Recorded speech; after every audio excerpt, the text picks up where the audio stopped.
Steinbron delivers the 0-1 pitch. That ball's lined down the right field line. It's hooking away from the defender and Idle. It's going to roll towards the fence. Idle picks it up, but waved around third is going to be Smeltzer. Breezes in from third base. Into third base with a triple is Alvis, and Ed-Co leads 1-0 here in the bottom of the first. So the 1-1 offering, and it's a bouncing ball to the second baseman underneath the glove of Rose. It's going to go into right field. Ed-Co's got a chance to score too. Scoring from third is Eckelceder. Hahn waved around from second. She'll score as the throw to the plate is high.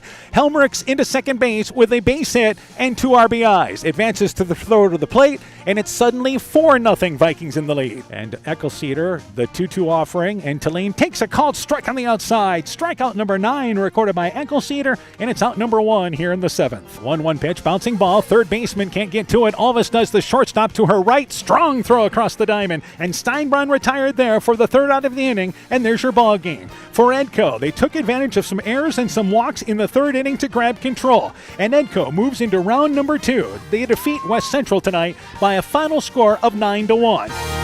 The best softball tournament action is on KCTN FM 100.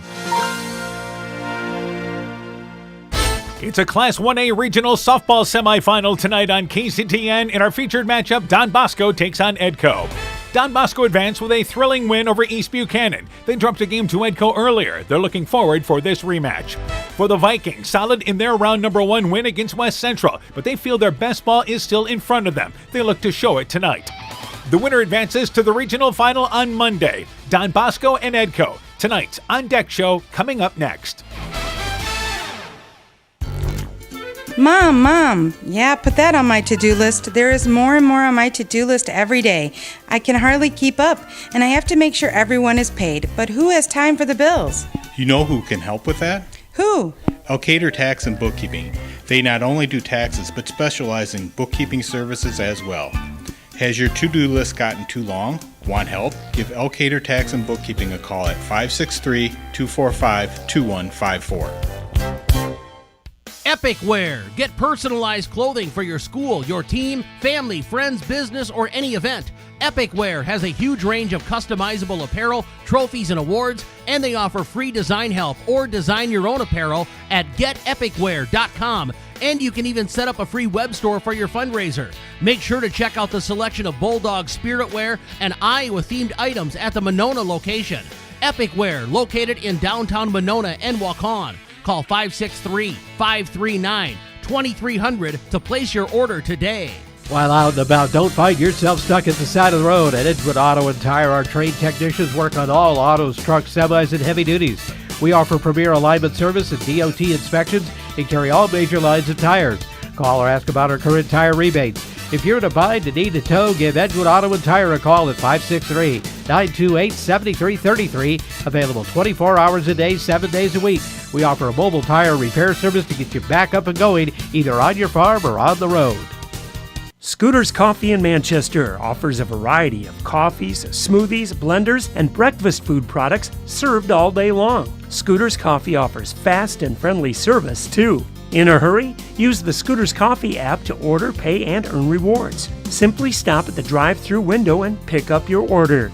Scooter's Coffee is open Monday through Saturday, 5:30 a.m. till 8 p.m. and Sunday, 6 a.m. till 8 p.m. We look forward to seeing you at Scooter's Coffee in Manchester. Wilkie's in Elkader is Iowa's oldest family-owned grocery store. You'll find Wilkie's 2 blocks south of the Keystone Bridge in historic downtown Elkader. Stop in and enroll for a Wilkie's reward card and receive points every time you shop. Then log on to their website at wilkiesgrocery.com to view the weekly specials, check out your reward points, make out a shopping list, and more. Wilkie's in Elkader, open Monday through Saturday, 8 a.m. till 7 p.m. Life is better with American Family Insurance because our agents provide specialized local expertise to help you get the right coverage at the right price. We understand that farming is at the heart of what you do, and we want to help protect what you've worked so hard for. Let's build the policy your farm deserves. Contact Julie Depke, agent at 205 South Main Street in Elkader, or call 563-245-2366. American Family Mutual Insurance Company, SI, and its operating companies, 6000 American Parkway, Madison, Wisconsin. Bosco-Ed-Co Tournament Softball is brought to you in part by Leonard Miller Funeral Home and Crematory in Manchester, Edgewood, and Strawberry Point. Community Insurance with offices in Edgewood and Delhi. Nick's Excavating and Kane Construction in Farmersburg. T&K Cahoon, your Napa dealer in Monona. St. Olaf Ag Sales and Service. Growl Logs and Lumber in Elkader. Timber is a crop. Harvest wisely. Meyer Collision and Service Center in Guttenberg. Dean Family Chiropractic in Claremont. And LTI & Sons Water Conditioning, your Connecticut dealer in Postville. We begin the On Deck show for tonight's game. We're joined by Don Bosco softball coach Corey Christensen. Coach, your team now 19-9, defeated East Buchanan by a final score of 8-7. Tell me about that game. Yeah, it was a tough, real good game. 8-7. The score kind of tells itself. It was kind of a few ups and downs. We got up early, got into a little trouble in one inning, and one swing of the bat, and they hit a grand slam for 4 runs for the lead. But our girls, they fought back and put up 5 or 6 runs the next inning to regain the lead. So it was a back-and-forth contest, and, in the end, we were able to get the last 3 outs to hold on for an 8-7 victory. All right, so a good win for you guys. Let's talk about offensively. Who are some of the kids contributing for you this year? Everybody up and down the lineup has contributed, and that's what it's going to take to advance tonight. We got to 1 through 9's got to be able to contribute, but our big time hitters, our leadoff is really important because if she gets on, she's fast, so she'll create a lot of pressure on the defense. Our 2-hitter, Kennedy McGarvey, she leads the team in home runs and RBIs, so we got to have her swinging the bat like she has all year. But like I said, everybody up and down the lineup, 1 through 9, needs to do their part tonight for us to have a chance to win. Yeah, that's positive there. Let's talk about pitching wise. Tell me a little bit about Callie Weber on the mound. Yeah, Callie Weber, she's a 5th-year starter, senior this year pitcher.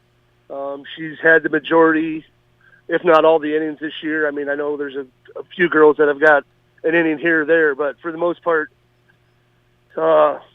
she's who we lead, or she's the leader of the team as far as when it comes to the pitching, and we rely on her to go out there and do her job and hit her spots. And I tell you what, when she's on, she's a great pitcher to contact. We get easy rollover ground balls, and so we're looking for good things from her tonight as well. All right, turning our attention to Ed-Co, what do you know about the Vikings? We've already faced them once this year at their place. Got beat 6-0. So obviously I'm looking for a better outcome tonight. What I told the girls last night is, we need to get on top early, play with a lead and put the pressure on them. Some of the other keys in the ballgame to make that happen for Don Bosco. Kind of what I said beginning. All 9 girls in the batting lineup need to contribute in some way or form by, getting hits or putting down bunts or just moving runners in key situations. If I got somebody on second and I can push a ground ball to second base and advance that runner to third, defensively, we played pretty well all year. So, the girls, if we need to play all 3 facets of the game, we need to hit, we need to field, and we need to pitch. All right, Coach. Good luck to you in the ball game. We look forward to talking to you afterwards. All right, thank you. Don Bosco softball coach Corey Christensen on his Don's program. The On Deck show continues after this. Attention business owners. Are you tired of monthly fees eating into your profits? Look no further than People State Bank. People State Bank's business checking account has no monthly service charge. Yes, you heard that right, 0 monthly service charges. But that's not all. Enjoy free ATM and debit cards, free online and mobile banking, and free bill pay services. With People State Bank, managing your business finances has never been easier or more affordable. Stop wasting your hard-earned money on unnecessary fees. Switch to People State Bank today and take care of your business finances. People State Bank, member FDIC. Brought to you by locally owned and operated NEAT, proudly providing high-quality internet, television, and telephone services at the speed of light to businesses and homes in Northeast Iowa. NEAT also provides computer and network services as well as business phone system sales and service. For more information, visit NEITEL.com or call 877-638-2122. NEAT, connecting you now. Northern Country Co-op and Viafield are now Nexus Cooperative, your full-service ag partner, supplying all your agronomy, energy, feed, grain, and lumber needs. Our highly knowledgeable and experienced team utilizes the latest technology in feed manufacturing, agronomy services, precision ag, plant and animal nutrition, energy products, and grain marketing to keep our customers ahead of the rest. Stop in today at any of our 26 locations across northern Iowa and southern Minnesota, or visit us online at nexus.coop. The doctors and staff of Family Dentistry Associates of Monona encourage everyone to get out and support your local baseball and softball teams this summer. It's always a great time to watch a ball game and enjoy the weather at your local high school ball diamond. We have exciting news. Dr. Chase Bruner and Dr. Daphne Hayfler, University of Iowa graduates, will be joining our team at Family Dentistry this August. Call today to schedule 539-4651. Stronger, farther, faster. It all starts with good nutrition. Clayton County Farm Bureau is proud of our livestock farmers who provide high-quality protein needed to fuel our young athletes. The ultimate pre- and post-game fuel-up can be found in meat and dairy foods grown right here. Meat and dairy are natural sources of essential vitamins that support health, energy, and performance. We know our student athletes are the real deal, and Iowa's livestock farmers are committed to helping them reach their goals. To learn more, visit realfarmersrealfoodrealmeat.com. When I started out in the car business, my dad gave me some good advice. Hi, it's Forrest Brown with the Brown's family of dealerships. What my dad told me is when you sell someone their first car, you need a good sales department. But if you expect to sell them their second, third, and fourth car, you better have a great service department. Visit any one of the Brown's family of dealerships in Guttenberg, Elkader, West Branch, or Victory Ford in Dyersville and find out why Brown's is your hometown dealer, no matter where your hometown may be. Ed-Co Tournament Softball is brought to you in part by Lloyd Kelchin Grain in Edgewood, Citizen State Bank of Monticello, Hopkinton, Ryan, Manchester, Winthrop, Strawberry Point, Springville, and New Vienna, member FDIC and equal housing lender. Thompson Construction and Monona Overhead Door, TJ's Pizza in Monona and Claremont, Myers Auto Service in Monona, Clayton County Recycling of Monona, Culligan Water Conditioning in Elkader, Fisk Farm and Home in Monona, Cresco, and Decorah, and by KAR Auto Group. We continue the On Deck show for tonight's ball game. We're joined by Ed-Co softball coach Taylor Huber. Coach, your team now 27-10. Good victory in round number 1. Defeated West Central 9-1 the final score. Tell me about that game. Yeah, I mean, we talked after the game, but it was not our best game, but, you know, any postseason win is a good one, especially after seeing some of the teams that lost, especially in our conference, that were really good teams. So at this point, whatever we need to do to win is good enough for me because we're still playing. All right. The big thing is, obviously, you were getting production up and down the lineup.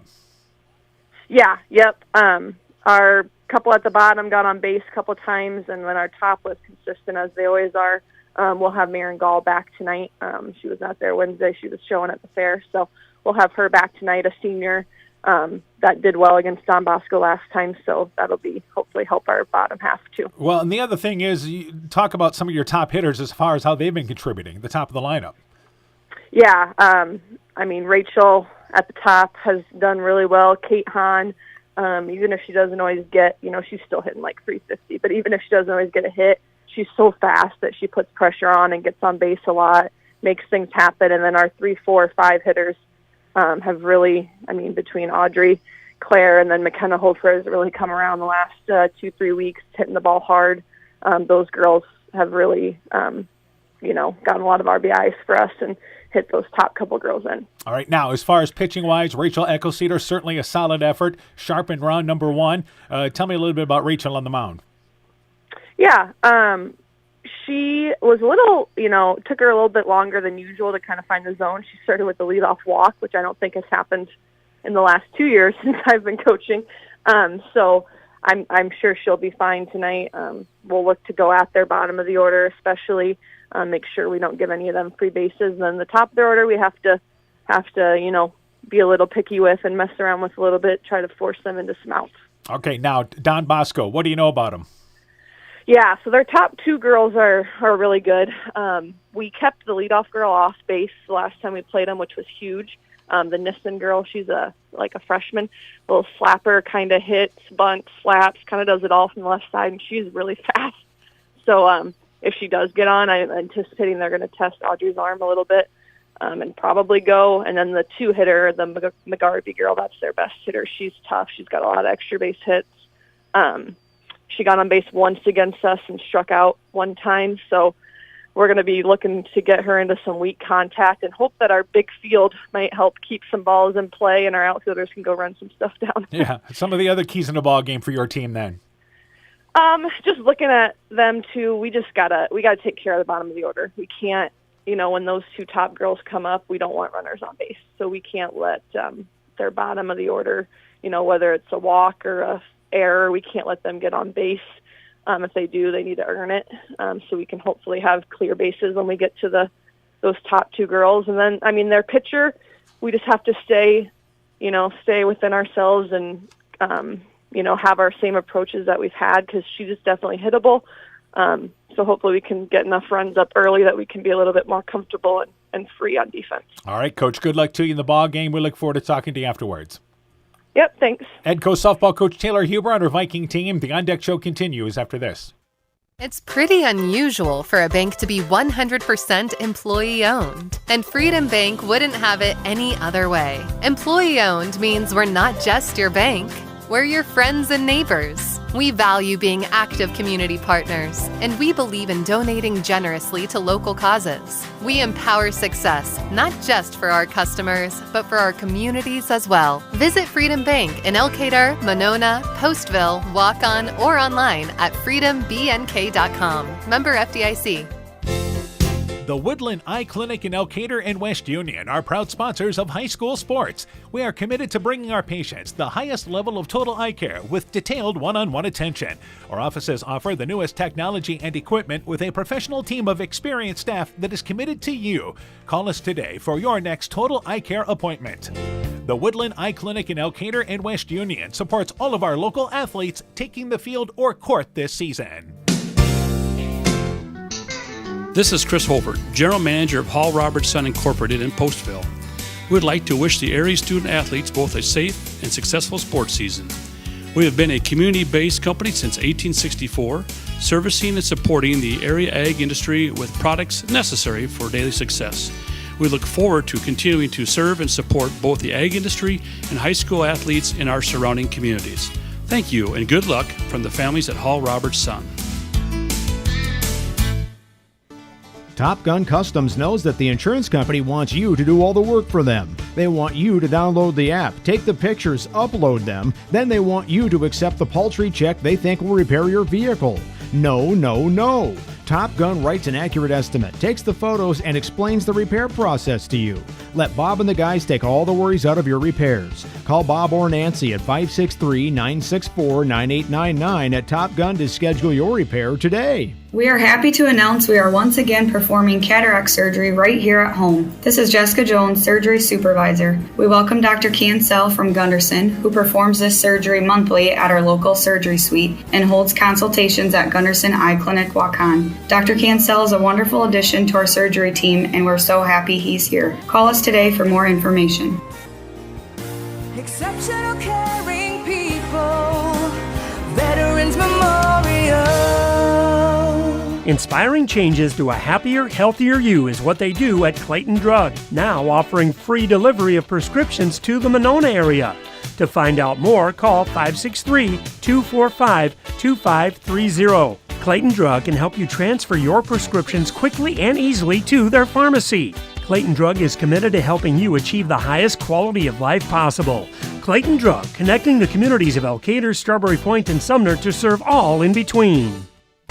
Ed-Co Tournament Softball is brought to you in part by Silver Edge Cooperative in Edgewood, Strawberry Point, and Delhi. Hill Country Convenience Store, Every's Auto and Tire in Colesburg. Farmers Savings Bank of Colesburg, Elkburg Garber, Strawberry Point, and Arlington. Member FDIC. Bacon Concrete in Postville. Furniture Showcase in Allwine. Bruins and James Insurance, your Grinnell Mutual agent in Monona. Norby's Farm Fleet in Northeast Iowa. And Rivals Inc. Custom gear, screen printing, embroidery, and online shopping at rivalsinc.com.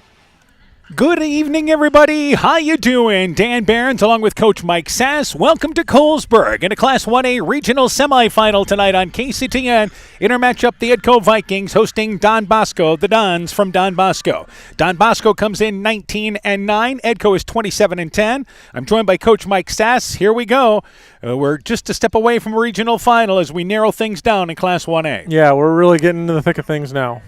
All right, as far as Don Bosco, we mentioned they're 19-9. Won a thrilling game against East Buchanan. Final score of that ball game was 8-7, hanging on to win that ball game. But it's a team that has some outstanding youth. They have some experienced players that really lead the way, and one of their leaders is the leadoff hitter in Chloe Nissen, who's 38 of 99 with a 384 batting average. Then you've got junior Kennedy McGarvey, so these are the 1-2 hitters, and McGarvey bats second. She's 35 of 80, batting 438 on the season. It starts with those two. Yeah, those top two hitters for Don Bosco, they can really hit the ball. Nissen, I believe, is a slap hitter who has great speed as well, and then McGarvey's got some power. Yeah, McGarvey has 6 home runs on the season. They're also helped out by Rachel Nepper, another 8th grader. She is 33 of 89, batting 371 on the season, so another outstanding average there, and Nepper bats 5th in their lineup. She is an 8th grader and does the catching. That's pretty impressive when you can handle the catching duties as an 8th grader right up to varsity. As far as pitching-wise, they will throw Callie Weber, who has thrown the most of the innings this year. As a matter of fact, she has thrown 153 out of the 168 innings that Don Bosco has played. Weber is 19-7, 153 innings pitch, allowing 138 runs, 138 hits, only 50 earned runs, has walked 29 and struck out 97. She does an outstanding job of location with her pitches. Yeah, we're going to see quality pitching on both sides. At this point in the tournament, I think that's kind of a given. For Ed-Co, let's talk about their pitcher in Rachel Eckelceder. 2 strikeouts away from being the all-time career leader strikeout-wise. Eckelceder's been outstanding. 17-5, 144 innings pitched, 97 hits, 31 earned runs, has only walked 41 and struck out 226 with an impressive ERA of 1.50. Yeah, she's an impressive pitcher, and to get that record as only a sophomore is real impressive too. She'll have a chance to build on that the next couple of years. Audrey Helmrich leads them offensively. Rachel Eckelceder as well, their leadoff hitter. Helmrich bats 3rd in the lineup, and tonight they have back in their lineup as well Marin Gall, and she's batting 316, gives them some experience and power as well.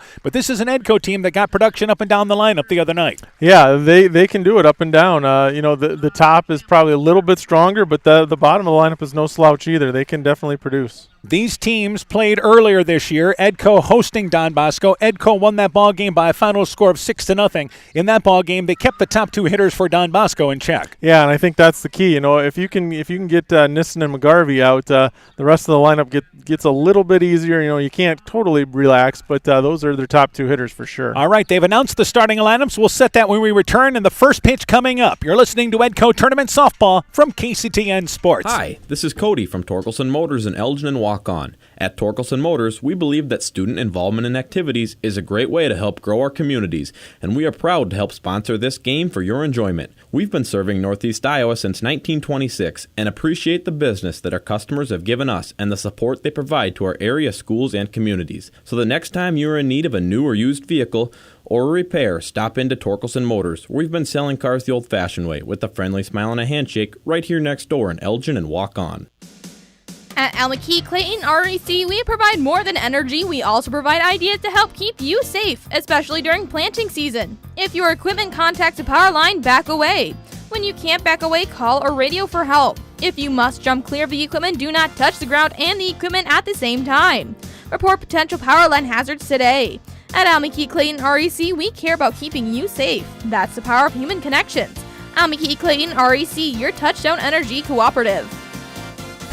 Bosco-Ed-Co Tournament Softball is brought to you in part by Blooms Flowers Gifts and More in Edgewood, Edgewood Convalescent Home and Lincolnwood Assisted Living, Northeast Iowa Sub-Drains in Strawberry Point, J&J Land Solutions in Edgewood, Adverse Weather Insurance, Jim Furman of Volga, your independent crop insurance agent, Innovative Ag Services in Elkader, Monona, and Waukon, Guttenberg Municipal Hospital and Clinic. Check out career opportunities at guttenberghospital.org. And by the Loena Savings Bank, member FDIC.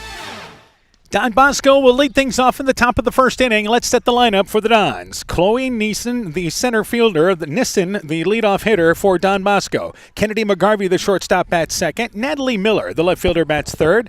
Alanis Even, the first baseman, bats fourth. And that is Alexis Even, by the way. Rachel Nepper, the catcher, batting fifth. Sophia Burnett is the second baseman, batting in the number 6 position. Maya Ortner is the designated player, batting seventh. Audrey Tommy, the right fielder, bats eighth. And Elena Hellman, the third baseman, bats ninth. The number 10 player in their lineup is Callie Weber, the pitcher. For Ed-Co defensively, Caitlin Hahn in left, Campbell Kirby in center, Marin Gall in right field. Around the horn defensively, Chloe Everett at third, Claire Alvis at short, Emma Stainer at second, and you have Lauren Kirby there at first base. First pitch of the ball game to the left-handed hitting Nissen. It's a strike. The count is 0-1. Audrey Helmrich, who's been an anchor behind the plate for a lot of years for Ed-Co. She's been playing forever. Rachel Eckelceder, of course, is on the mound. So here's the 0-1 pitch with the Ed-Co defense in at second base as you have Nissen as a slap hitter, fouls the second pitch back, and the count is 0-2. So Nissen to lead things off with a .384 batting average, 22 RBIs from the leadoff spot. She is second in the team. So this is certainly an outstanding leadoff hitter for Don Bosco. And here's the 0-2 pitch. It is high. The count is 1-2. The Dons wearing white pants tonight, blue socks, and a pink jersey tonight. Now, normally you see schools wear those at Cancer Night, but Don Bosco was just stuck with it because the girls like them. And here's the 1-2 pitch. It's a bouncing ball between short and third into left field. Nissen slaps it to the left side of the infield, and the leadoff runner on here for Don Bosco. Yeah, just doing what she does there, being a left-handed slap hitter. You get it through the infield, and she's got great speed. It'll be interesting to see if she goes here because we know Helmrichs is a good catcher as well. Vikings wearing their black pants. They have the gray top, pinstripe tops with Vikings across the front in yellow. So Kennedy McGarvey, the top hitter for Don Bosco, is up to bat now. The number 2 hitter looks to bunt, but they're bluffing. They send the runner to second base, trying to steal his Nissen. The throw to Kirby, actually Alvis covering the bag and throwing out, trying to steal his Nissen. Helmrichs laid it on the bag, an easy tag there for Alvis. Nissen threatens to run every opportunity and throwing out, trying to steal. Yeah, great throw by Helmrichs there. She wins that battle. The first time Nissen has been thrown out all year. She was 38 of 38 before that. Taking the pitch was McGarvey. The first one was a ball. This one is high. The count goes to 2-0. McGarvey, 35 of 80, batting .438 on the season. Nobody on and one out. And the 2-0 pitch, she takes it high, and the count goes to 3-0. So you're going to stay away. Be careful with Garvey. The count is 3-0. Let's see how careful they are. Yeah, I don't think you give her too much good stuff to hit right here. 3-0 offering, and that pitch is inside. It is low. It is ball number 4. So Garvey walks after Nissen is thrown out trying to steal. By the way, that is the third girl in a row that Helmrichs is throwing out in the postseason. Threw out 2 West Central batters the other night. Yeah, eventually teams are going to stop running on her. Natalie Miller now up to bat. Miller this season, 26 of 90, batting .289, takes the first pitch for a strike on the outside. The count is 0-1. Eckelceder doesn't walk many, but that was the unintentional walk, I believe, to Garvey. Yeah, base is empty. You can be careful with her. Here's a bouncing ball that is foul of home plate, goes backwards. The count is 0-2. Good crowd on hand for this ball game tonight. We've got the bleachers full behind home plate.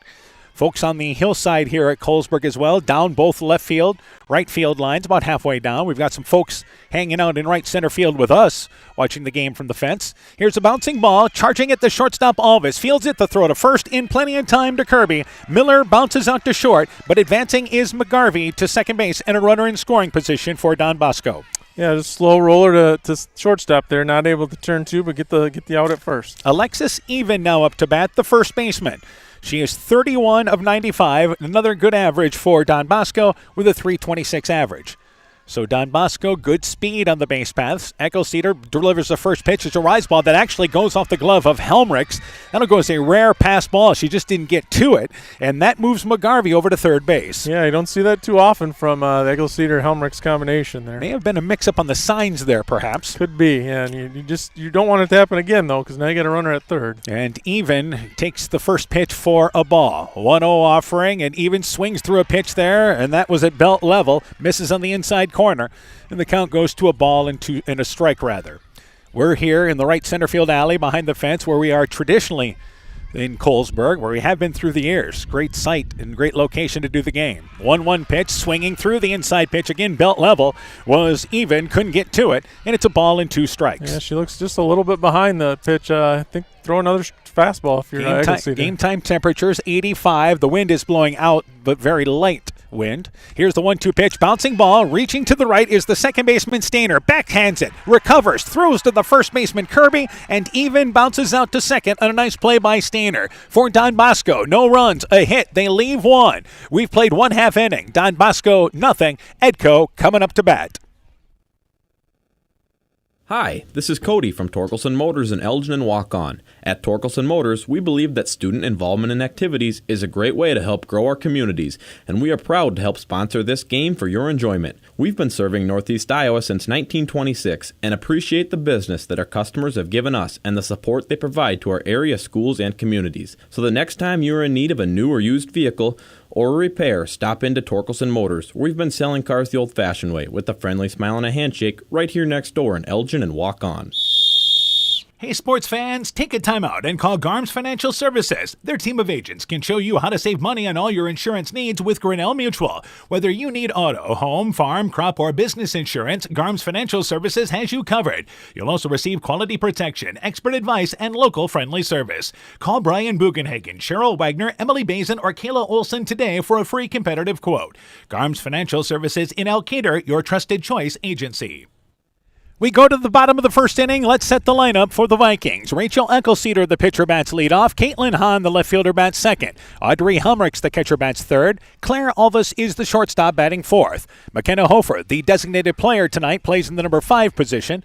Bats number 5. Marin Gall, the right fielder, bats 6th. Chloe Everett, the third baseman, bats 7th. Lauren Kirby, the first baseman, bats 8th. And Campbell Kirby is the center fielder, batting 9th.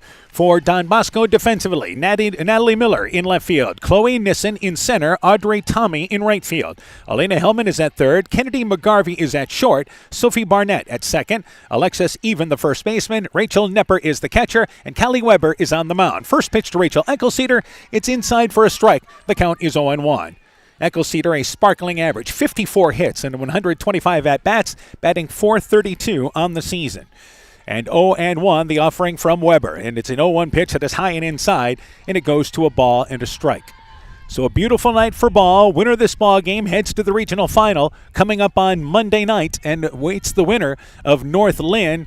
And North Lynn, of course, tonight playing Central City. Here's a bouncing ball. Shortstop able to smother it is once again the good glove of McGarvey, who got it on a hot hop. Recovers, throws to the first baseman, Evan, and it's 1 up and 1 down for Ed-Co as Eckelceder bounces out to short. Yeah, she hit that thing hard, but good job by McGarvey just smothering that thing. Like you said, kind of a tricky hop, but she just ate it up, used her body a little bit, and strong throw to first. That brings up Caitlin Hahn, the left fielder, the number 2 hitter for the Vikings. Looks to square to bunt, but pulls things back. And by the way, Hellman moves in at third base. Hahn, 39 of 111 this season. That's a .351 batting average. Done an outstanding job in the 2 spot in the lineup. Offering to Hahn, looks to square to bunt again, and then went after it late. She started to pull back, but tried to stab at it late. Could not get it. The pitch was shoulder level, and the count is 1-1. That's a tough pitch to bunt right there. So we're evened up. Again, Don Bosco in at the corners in their bunt coverage. A lot of teams bring the second baseman in on the right side. Here's a ball that is looped into right center field. That's a base hit. A 1-out base hit for Hahn, who went with the outside pitch, slaps it into right center field for a 1-out single. Yeah, good piece of hitting by Hahn there. Just line driving to right center. Ed-Co's got the first base runner. Brings up Audrey Helmrichs now, batting .488 on the season, 59 of 121. Ed-Co has, as a team, has 5 home runs. Helmrichs has 2 of them. She has also driven in 34 this season. And as far as RBI-wise, that leads Ed-Co, though Alvis not too far behind with 32 runs driven in. First pitch to Helmrichs. They try to jam her inside, pitch at the knees, and that is a strike. The count is 0-1. So getting ahead is Weber. We mentioned Weber, just like Eckelceder, isn't going to walk a ton of batters. 0-1 is the count, an experienced pitcher. 0-1 pitch, off and running, by the way, is Hahn. Here's the throw to second, and applying the tag is McGarvey. The throw was there, but the ball pops out. Hahn slid into the tag, which helped pop the ball away, but the young 8th grader, Nepper, had to throw right on top of the bag. McGarvey covering the bag, and Hahn able to knock the ball out to move into scoring position. Yeah, good hard slide there by Hahn to kick that ball out. Not literally, but knock it away. But yeah, great throw by Nepper at the catcher That position. pitch was a ball to Helmrichs. 1-1 pitch inside. Helmrichs went down trying to get it and misses it. The count is 1-2. So Ed-Co gets a stolen base to move into scoring position, and Helmrichs has behind in the count at 1-2 strikes. She does not strike out very often, only 5 times this year. Here's a high chopper between short and third. That's going to go into left field, and it scoots by the left fielder in Miller. It's going to be extra bases. Hahn scores from second easily into third base. Standing up is Helmrichs. It's a base hit, but a 2-base error, and Ed-Co strikes first. Yeah, she hit that thing hard. Real high hop over the third baseman. Shortstop tried to get it, wasn't able to, and it got by the left fielder for extra bases there for Helmrichs. That brings up Claire Alvis, the shortstop, and we will have a courtesy runner coming in for Helmrichs here. And I believe that is going to be Faith Dugan. We'll double-check that, but it will be Faith Dugan as the courtesy runner. I believe that's right. Yeah, I can't quite see the number either, but I know in the past she usually has run for Helmrichs. Yeah, Dugan has 18 at-bats this season, but has scored 37 runs, so she has been their top running threat as the courtesy runner. Claire Alvis, the 4-hitter up to bat. Alvis batting .455 on the season. That's 50 for 110. So again, the top of the lineup and Ed-Co has been getting production up and down the lineup, but in particular the top of the lineup, sparkling averages. Yeah. Pitch to Alvis. It's high and away outside. The count is 1-0. Ed-Co has a runner at third. When that ball got by Miller in left field, you knew there was the chance there for maybe circling the base paths. Alvis swings at an outside pitch. It's low and away. Couldn't get to it, and it's a ball and a strike. Yeah, Hahn was going to score for sure, but Yes. they could have, maybe kept Helmrichs at first base. So 1-1 is now the count to Alvis. And the 1-1 offering swings through the outside pitch. Same location from Weber. Couldn't get to it, and it goes to a ball and 2 strikes. Yeah, Alvis helping her out a little bit on that one. Taylor Hauber, the coach of Ed-Co, comes halfway down the line with some encouragement for Alvis with the count of ball and 2 strikes. 1-2 pitch, and again, outside, chased it, could not get to it. It is strikeout number 1 for Weber, and a timely out here for out number 2 in the bottom of the first. Alvis goes down swinging. Yeah, chased a couple that looked kind of outside there. So that brings up now McKenna Hofer. She's the designated player in the lineup for Ed-Co. First pitch takes it inside and low. The count is 1-0. Hofer, 33 of 106, batting .311 on the season. She has driven in 24 runs, which is among the team leaders. You've got Dugan at third base with now 2 outs. The pitch outside, that's a called strike, and it's evened up at a ball and a strike. Both these pitchers really able to locate pitches. Yeah, and looks like that outside corner might be where you want to be at tonight. A ball and a strike, evened up to Hofer. 1-1 offering, and that's inside, slow bouncing ball, but it actually hit off the leg of Hofer as it goes up the third base line. It was immediately called foul, and it's a ball and 2 strikes.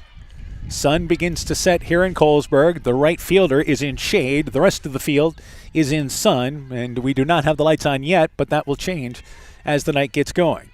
And the count is 1-2 to Hofer. 1-2 pitch, pops it up, left side of the infield. First baseman goes back, is called off by the second baseman Barnett, who camps underneath it about 5 feet away from first base, makes the play for the third out of the inning. But the Vikings score a run. They do it on 2 hits and an error in the inning. We've played 1. Ed-Co strikes first, leading 1-0.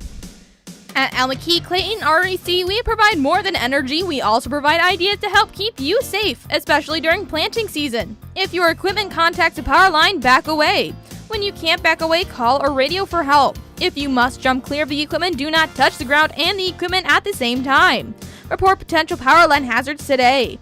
At Almaquee Clayton REC, we care about keeping you safe. That's the power of human connections. Almaquee Clayton REC, your touchdown energy cooperative.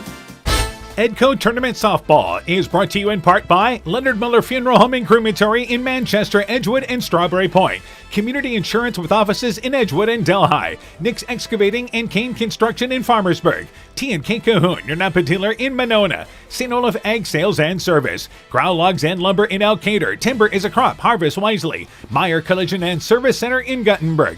Dean Family Chiropractic in Claremont. And LTI & Sons Water Conditioning, your Connecticut dealer in Postville. Now in the top of the second inning, Don Bosco sends up Rachel Nepper, Sophia Barnett, and Maya Ortner. That is 5, 6, and 7 in their lineup. The first pitch to Nepper, it is a strike. The count is 0-1. Nepper this season, 33 of 89. That's a .371 average. Hits a bouncing ball, high chopper, right side of the infield. It's gloved there by Kirby, even with the bag, and the count goes to 0-2. So Ed-Co scoring a run to take the early lead in this ball game. That's what they were hoping to do. Don Bosco, same situation. They wanted to try to get an early lead and switch some of the pressure to Ed-Co. 0-2 pitch in the dirt, scoots by Helmrichs, and it's a ball and 2 strikes. Yeah, it seems like whoever can get that early lead really puts a lot of pressure on the other team. Especially as you get further in the tournament trail. So a 1-0 lead for Ed-Co, and the count is a ball and 2 strikes to Nepper. 1-2 pitch, swings right through the inside pitch. Strikeout number 1 by Eccleseder, and that brings up Sophia Barnett, the second baseman. Did not give Nepper the chance that time to extend the arms. So Barnett, the second baseman, up to bat. And Barnett, 22 of 84 on the season. So her batting average this year is at .262. Takes the first pitch low and away. The count is 1-0. Winner of this ball game again faces the winner of North Lynn and Central City, playing tonight at North Lynn. And 3 of the 4 teams in the Tri-Rivers Conference. Pitch, strike on the inside called there. And it's a ball and a strike now to Barnett. So 1 out, leadoff hitter retired in the second inning. And Eccleseder with the 1-1 pitch, bouncing ball right side of the infield, ranging over to her left is Stainer, a couple of steps, stays on the ground, fields it, flips it to the first baseman, Kirby. Barnett bounces out to second, and it's 2 up and 2 down here in the top of the second. Yeah, good range by Stainer there, went a long way to her left and made a nice play. Maya Ortner up to bat. She's 11 of 73 on the season. So this is the part of the lineup here where, again, Don Bosco hoping to get production in this ball game tonight. She is the left-handed hitting designated player. And the first pitch is outside, misses away. Nope, she got it called, and the count is 0-1. So Eccleseder starts her away with the first pitch.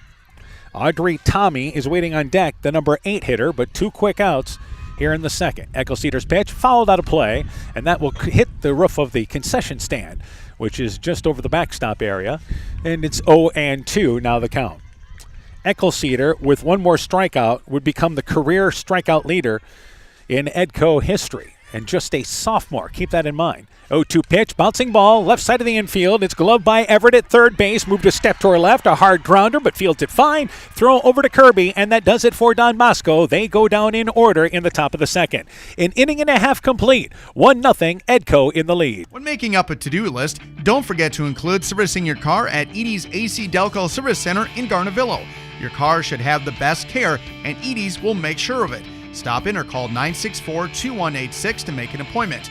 Tires worn out? Well, Edie's can replace them. Need a tow? Call Edie's at 964-2186. Kay, Lynn, and Todd invite you to stop by and fill your car's tank with fuel at Edie's AC Delco Service Center in Garnavillo. Edie's open 7 a.m. Mondays through Saturdays. Strawberry Building Supply offers all your building materials for residential and commercial projects. Whether you're building from the ground up, remodeling your home, or a weekend project, we have the materials you'll need.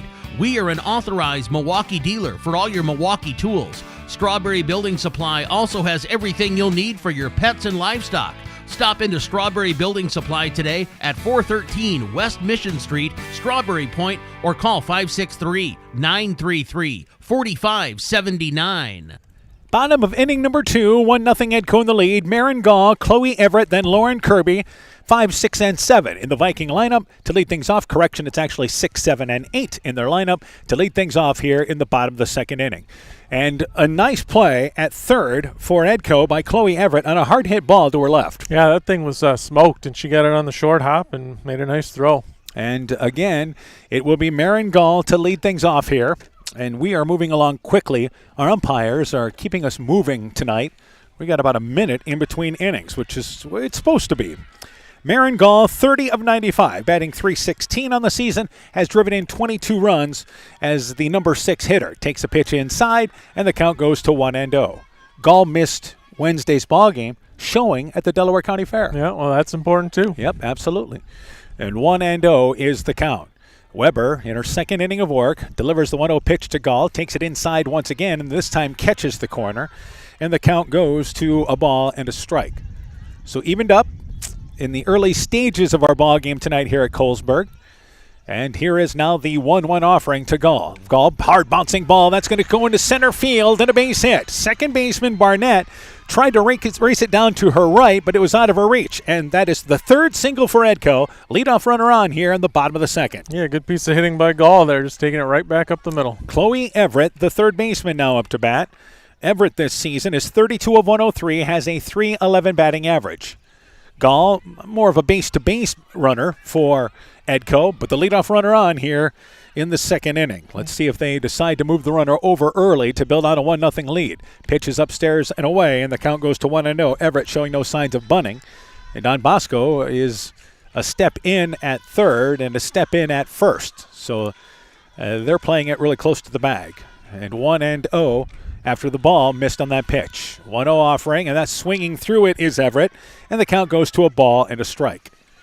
So Don Bosco playing normal depth in the infield, in the corners, and not expecting Everett to try to put it down here. Ball and a strike as Everett stepped out to look at Coach Huber on the third base line. Squares to bunt, lays it down. Third baseman charges. Hellman picks it up. The throw to first. Covering the bag is Barnett, the second baseman. Digs out the low throw for out number 1. Everett with the sacrifice. Gall moves into scoring position. Yeah, great job by Everett getting that bunt down just like she's supposed to do, and did her job. Ed-Co's got a runner in scoring position. Brings up Lauren Kirby. Kirby has 10 hits in 35 at-bats, batting .286 on the season. One of the kids has just worked her way into more playing time as the season has went on, more at-bats anyway. And a runner in second base in scoring position with 1 out on a nice bunt laid down once again by Ed-Co and Chloe Everett. And the pitch there is a called strike, and the count is 0-1. If you play for a run every inning and you're the home team, 6 runs, right? Yeah, that should probably do it with Eggleseder on the mound. And the 1-0 offering to Kirby. Takes a high pitch, stepped into it, looked it back, kind of leaning back away, and it's a ball and a strike. First pitch was a strike, and this one is a ball, and the count is 1-1. Game time temperature, 85 degrees, I think, tonight? That sounds about right. And we have very little wind blowing now. 1-1 pitch, swinging through the pitch downstairs was Kirby. A low pitch out of the strike zone, but chased after it, went down to try to get it, and came up short. So a ball and 2 strikes, now the count. Kirby, the 8th spot in the Ed-Co lineup. And Weber, with a runner in scoring position, maybe looking to get a strikeout here. And here's a bouncing ball instead. Shortstop McGarvey bobbles it, picks it up, and then he'll eat it right there. McGarvey ranging to her left, really near second base. So Gall had to stay right there because the whole play was in front of her. But McGarvey could not come up with it cleanly. That will allow Kirby to be safe. It'll be an error on the play, and there's runners on second and first. Yeah, she made a good rangy play there to get the glove on it, at least stop the ball, but wasn't able to get it cleanly. Campbell Kirby, 22 of 90, batting .244 from the number 9 spot in the lineup. There's a rise ball that goes off the glove of the catcher Nepper. It'll be a wild pitch. Advancing to third is Gall. Kirby goes to second, and there's now 2 in scoring position with 1 out here in the second. Yeah, that could end up being big. 2 runners in scoring position now. You take the force out of play on the infield, so that could be big. Campbell Kirby took the first pitch for a ball. 1-0 offering, fouls it there off the foot in the batter's box. The ball stays right there, and the count evened up at 1-1. So second and third with 1 out, top of the lineup, and Rachel Eggleseder waiting on deck. She'll be likely given an opportunity here in the bottom of the second inning, but Kirby looking to strike first, and the pitch 1-1 is inside. Count goes to 2 balls and a strike. Ed-Co put 2 on in the first inning, ended the inning with a runner at third, but manufactured a run, and they've got 2 in scoring position here.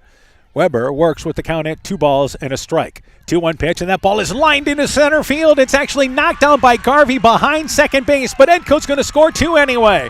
That'll be a base hit. McGarvey did a great job getting to the ball because it was headed to center field. Got a glove on it to keep it at the edge of the infield as it rolled into the grass, but scoring from second base easily is Kirby. Gall scores from third, and it's 3-0 Ed-Co in the lead. A base hit, 2 RBIs for Campbell Kirby. Yeah, again, we see the bottom of the order coming through for him, doing their job. Great hit by Kirby, and scores 2. There was no hesitation from Kirby running around from second to third as Coach Huber waved her in. And now Don Bosco takes time and brings their infield in for a very short conversation. The outfielders gathered out in the outfield as well, but that was a very quick and short conversation. Yeah, they don't want this to get away from them. Only 1 out here, 2 runs in, and top of the order coming up for Ed-Co. Rachel Eckelceder bounced out to short her last at-bat. Runner at first, and here's a ball that is fouled back, and the count is 1-0. So here we are in the bottom of the second inning. Ed-Co has scored their first 2 at-bats. That's a positive there. And still threatening here. A runner on first base, and there is only 1 out. So the bottom of the lineup, like the other night, finding a way on the base paths. Yeah, they're doing a nice job. 3 of the 4 bottom hitters reaching base, and the other one had a sacrifice to be involved in that. Here's the pitch outside to Eckelceder. She looks it away, and it's a ball and a strike. Yeah, all 4 batters just did an outstanding job there for Ed-Co at the bottom. And Kirby's ball should have been headed to center field, but a great job by McGarvey behind second base to at least get a glove on that. 1-1 pitch. Here's a line shot. This is into left center field, and it's going to hit the gap. It's extra bases. Heading to third base will be Kirby. She's waved around there. Eckelceder, a stand-up double, as scoring from third base is Kirby, who rounds the bases all the way from first, and it's now 4-0 Ed-Co in the lead. Yeah, Ed-Co really threatening to blow this thing open right now. That was a really hard hit ball by Eckelceder. That brings up Caitlin Hahn, now the left fielder. Hahn singled and scored the game's first run in the first inning. Eckelceder will be replaced with a courtesy runner, and we'll let you know who that is for the Vikings. That will be number 11. That is Addie Smeltzer. So Smeltzer, who did some courtesy running in the other night's ball game, is the courtesy runner for Eckelceder. Caitlin Hahn up to bat, the number 2 hitter. Our home plate umpire taking time to get that courtesy runner marked down and checks in with the scores table, which is just off the Ed-Co dugout on the left side of the backstop area. It's to our right. And the substitution is made. So still a runner in scoring position with now still 1 out. Pitch to Hahn, looks to bunt. She tried to stab at it, and again, tough pitch to get to. It was above shoulder level, and not squaring, but just kind of more just trying to keep the bat kind of straight and slap at it. Yeah, I think she's bunting for a hit there, just trying to get it down and run at the same time. That pitch is a strike, so the count is 0-1. 0-2 pitch, here's a bouncing ball. Shortstop McGarvey charges it, fields it cleanly. Her only play is to first, and Hahn hustles down the line, and she's safe. A good look by our base umpire, Willie Guy, but Hahn races down the line and beats it out for an infield single. There's runners on the corners. Yeah, good play by McGarvey, but Hahn's just got great speed down the line there. Audrey Helmrich's now up to bat. Helmrich's with a base hit and an RBI. It is 4-0, Ed-Co in the lead, and still 1 out in the bottom of the second. Helmrich singled in a run back in the first inning. So second time through the lineup for Ed-Co takes place in the second inning. They bluff to bunt. Helmrich takes the pitch. Advancing to second will be Hahn. They fake the throw to second, but Hahn goes in there without the throw down, standing up, as Don Bosco concedes second base. So now 2 in scoring position for the Vikings. Yeah, with your number 1 RBI producer at the plate. And with just 1 out, you're at the 3 spot in the lineup for Ed-Co. 1-0 pitch. The first pitch was high. This one high as well. And the count goes to 2-0. So Ed-Co, a crooked number here in the bottom of the second inning, grabbing control of this game early. Yeah, and they don't seem to be done yet either. Don Bosco, who did not score when they played Ed-Co here in Colesburg, got shut out 6-0. Now down 4-0. Pitch inside. The count is 2-1. Ed-Co scored as that game went on, that they won 6-0. Took them a little bit to get going in that game, but not the case tonight. A little quicker start tonight. 3-0 is the count to Helmrichs. 3-0 offering, and that pitch is high, but it's a called strike. Caught the top part of the strike zone, and the count goes to 3 balls and a strike. This is how do you work Helmrichs? First base is open, but they've already scored 3 runs. Right, yeah, I don't know if there's a right answer there. 3-1 pitch, swinging through the outside pitch as Helmrich got a piece of it to foul it back, but the count is now full. So Weber not necessarily giving in, not throwing anything down middle of the plate, and she tried to spot the outside corner, and that was a strike. And I think that's what you got to do. Try and throw a strike, but not in the heart of the plate. 3 balls and 2 strikes is now the count, full to Helmrichs. 3-2 pitch, and she takes it outside. It is low and away. It is ball number 4. The first walk issued by Weber, and the base is now loaded for Ed-Co. And Claire Alvis is up to bat. So you have Smelter at third, Hahn at second, Helmrichs is at first. Alvis struck out her last at-bat, and we'll have time taken here as we'll have the courtesy runner Dugan coming back in for the catcher in Helmrichs. And we've got some speed on the base pass for Ed-Co right now. This would be, I think, a heck of a relay team for them. Yeah, you talk about Dugan stolen base-wise this year. She's 24 of 27. Hahn is 26 of 29. She's standing at second base right now. So, yeah, there's plenty of speed on the base paths indeed. Smeltzer stolen a couple. And here's a high bouncing ball back to the mound. Weber goes to the plate. There's one, and the catcher will eat it right there in Nipper. So Weber gets a huge ground out right back to the mound. Immediately went and got Smeltzer on the force out at second. Base is still loaded, but now 2 outs here in the second. Yeah, huge out there for Don Bosco. So Alvis safe on the fielder's choice. Hahn advancing to third, and you have, once again, Dugan to second base. McKenna Hofer is the 9th Viking to bat this inning. Takes the first pitch there, and that pitch is a ball. Was ball outside. Bases still loaded. 3 on the board for Ed-Co here in the bottom of the second inning. And Weber trying to get out of this jam without any more damage. 1-0 pitch, and that ball's lined into right center field. That's an extra base hit. It's cut off in the alley by Tommy. Tommy gets it into the infield. They'll hold the runner at first base, but 2 runs are going to score. Hahn scores from third. The runner, Dugan, raced around from second. She scores. Alvis ends up at third. It's a base hit, 2 RBIs for Hofer, and it is now 6-0 Ed-Co in the lead. Yeah, that was a great piece of hitting and exactly what you couldn't have happened if you were Don Bosco. An outstanding job by Tommy to race that ball down before it got deeper into the alley. And now Marin Gall up to bat as the Vikings bat around here in the second. Takes the first pitch inside for a strike. The count is 1-0. So Ed-Co much more comfortable at the plate tonight. Yeah, their bats look lively tonight. Still in business. Gall started this inning with a base hit and an RBI. She's 1 for 1 and hit by this pitch. So the bases are loaded again. So with the score 6-0, Chloe Everett is up to bat. Everett had a sacrifice bunt. She's the only batter for Ed-Co in this ball game that hasn't reached base because even Alvis, who's 0 for 2, was safe on a fielder's choice, and Everett yet to have an official at bat. She had a sacrifice. Yeah, she's the only batter not to reach in this inning, I believe. Yeah. So that brings up once again now Chloe Everett, as the lineup has produced a total of 6 runs here in the bottom of the second. First pitch there, and that pitch is a strike on the outside. The count is 0-1. So 6 runs for Ed-Co, 5 in this inning, and they've really done it putting the ball in play. Now helped out by an error and a walk in this inning. And the offering there is low and away, and a nice job by the catcher Nepper going down to dig that ball out. But Ed-Co putting the ball into play leads to good things. And with 2 outs, Chloe Everett looking to continue to break it open here in the bottom of the second. Bases loaded. Weber rocks back. Here's your 0-1 pitch, and taking it low. The count was 1-1. The count is now 2-1 inside. So at third base, you've got Alvis. Hofer at second base. Gall is at first base, who has reached twice this inning. And Everett looking to continue things.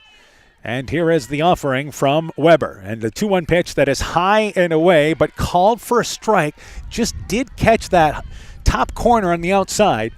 And that would be the corner where they had the box they show on TV that would have hit just between the top left corner. Yeah, that pitch has been there. I'd stay there if I was Weber. 2 balls, 2 strikes, 2-2 pitch, late swing, a defensive swing, and followed up against the backstop area by Everett. It remains 2 balls and 2 strikes.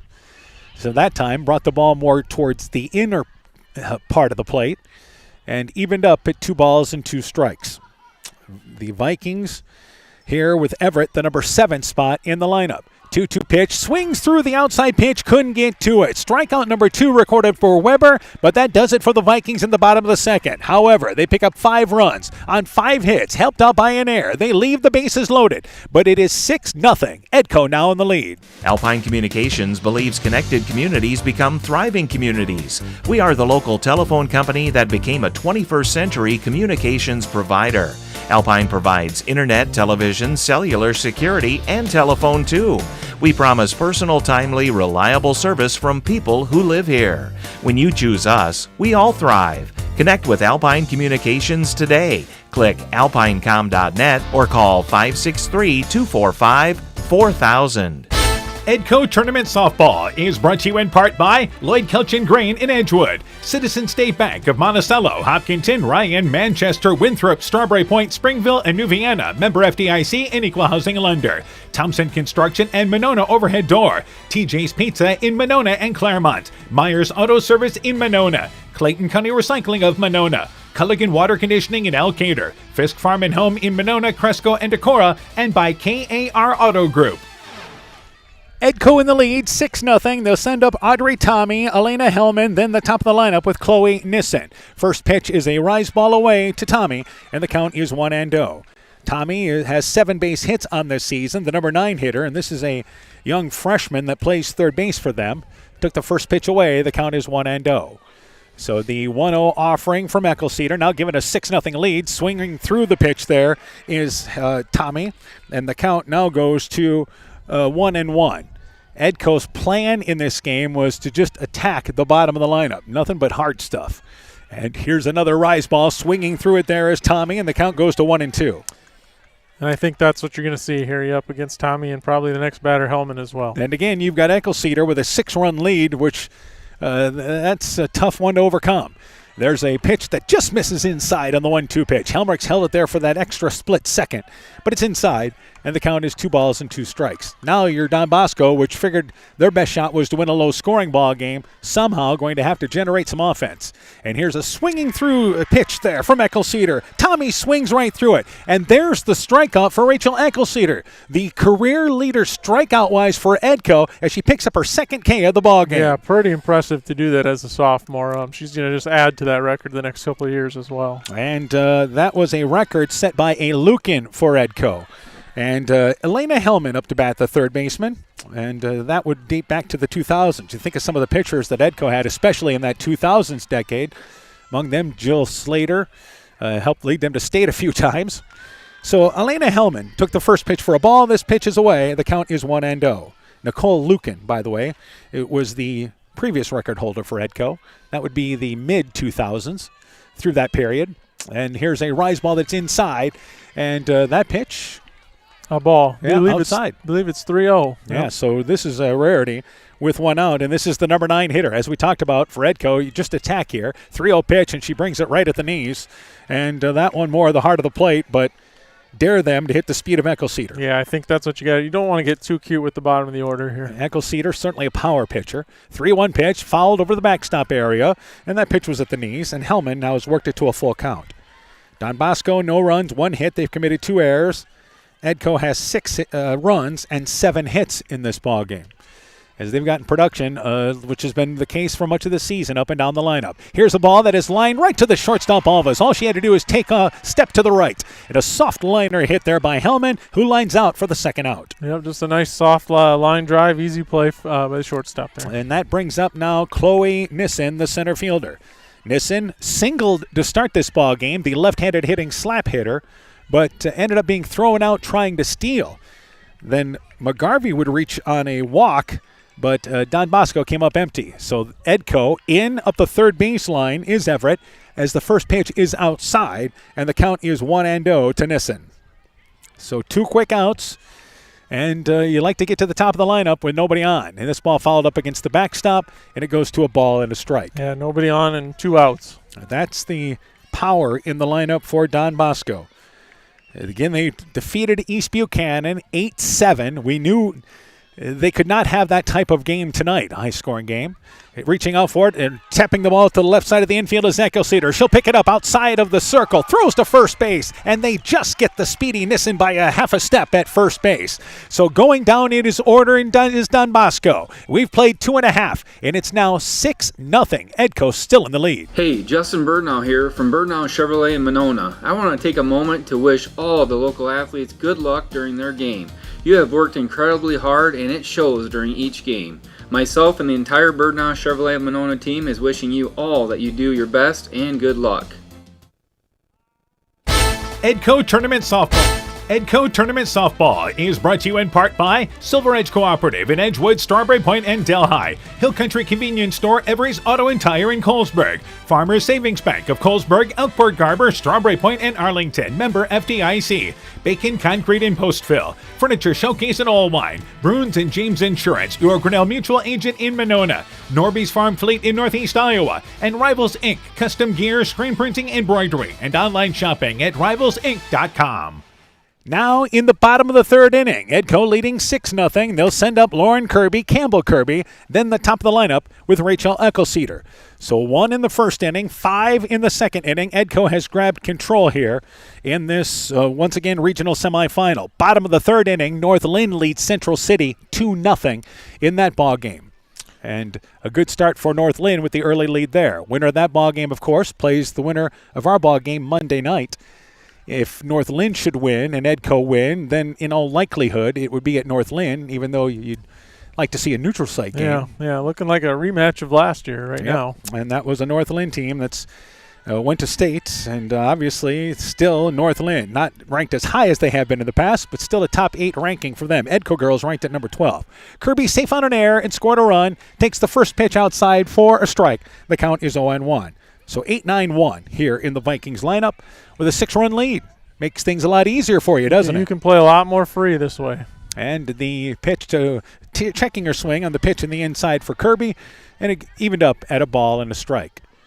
So 6 runs for Ed-Co, and Don Bosco hoping to just hold serve now and get a clean inning defensively here in the bottom of the fifth. 1-1, bottom of the third. 1-1 pitch, bouncing ball. Shortstop McGarvey fields it to the left near second base. Good strong throw to the first baseman Evan. Kirby put the ball in play. Bounces out to short though for out number 1. Yeah, good play by McGarvey there at short. She's got a good range there, good strong arm. Campbell Kirby now up to bat, the number 9 hitter. Remember, this was the part of the lineup that started the rally in the bottom of the second inning. Kirby singled in 2 runs and scored as part of that 5-run inning. First pitch, let's say high fly ball. This is a routine fly ball, though, to left field. Drifting back will be Natalie Miller, able to camp underneath it and makes the play as Kirby flies out to left for out number 2. Yeah, fairly hard hit, but just a little too much air under that, and easy play by the left fielder. So Rachel Eckelceder as Ed-Co gets to their top of the lineup with nobody on, and Eckelceder is 1 for 2. Bounced out to short and also singled in a run. And Smeltzer later came in to courtesy run for her and scored. Pitch to Eckelceder, it is low below the knees inside.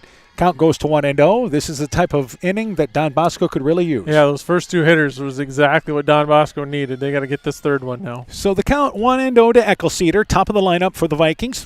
And Weber, in her third inning of work, delivers the pitch outside and misses away. Too far outside. We mentioned that strike is going to be there, but that one pushed too far outside.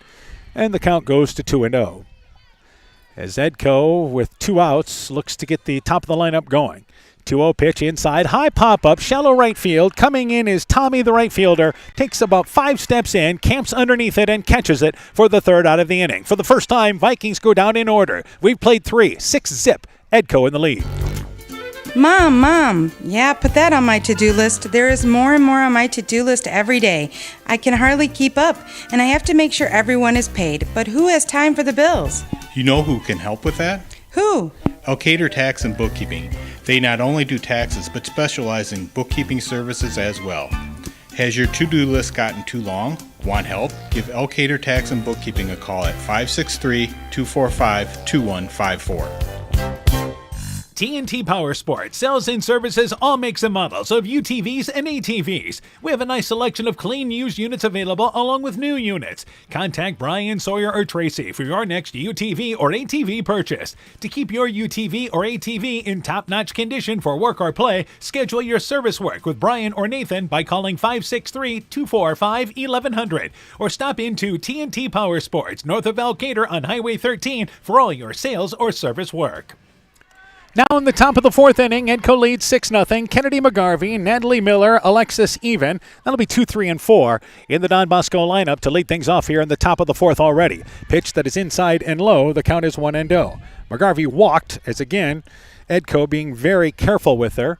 And the good news is this is the second time up here with McGarvey. After Nissen got thrown out trying to steal, second time she's been up here with nobody on the base pass. That's always a good thing. Yeah, that's what you want if you're Ed-Co. And McGarvey, by far, their leading hitter as far as RBI-wise as well. Takes another pitch downstairs. The count is 2-0. But with a 6-0 lead, you can be a little more choosy. Yeah, I think up 6-0, you can challenge her a little bit. You know, if it's tight, you might want to work the corners and things, but now you can challenge her a little bit more. 2-0 is the count. Falls behind. 2-0 pitch. That's a pitch at the knees inside on a nice location by Eckelceder. Caught the knees in the inside. Count goes to 2-1. By the way, with one more strikeout, Ed-Co would set the season record for strikeouts as a team in a season. Here's the ball and hits the elbow of McGarvey. And she's all right, just absolutely not affected by it at all, and heads on down to first base. So McGarvey's reached base twice. And the leadoff runner on here in the top of the fourth inning as Don Bosco tries to rally. Yeah, they're going to need the rest of their lineup to do something now. McGarvey's done her job. Natalie Miller is 0 for 1. She bounced out to short back in the first inning. Alexis Even is the cleanup hitter waiting on deck. So nobody out in the fourth. Pitch inside at the knees. Our umpire gave it a good look and decides it's too far inside. The count is 1-0. Shadows continue to creep over the field. The second baseman and first baseman and the entire right side is primarily under shadows right now.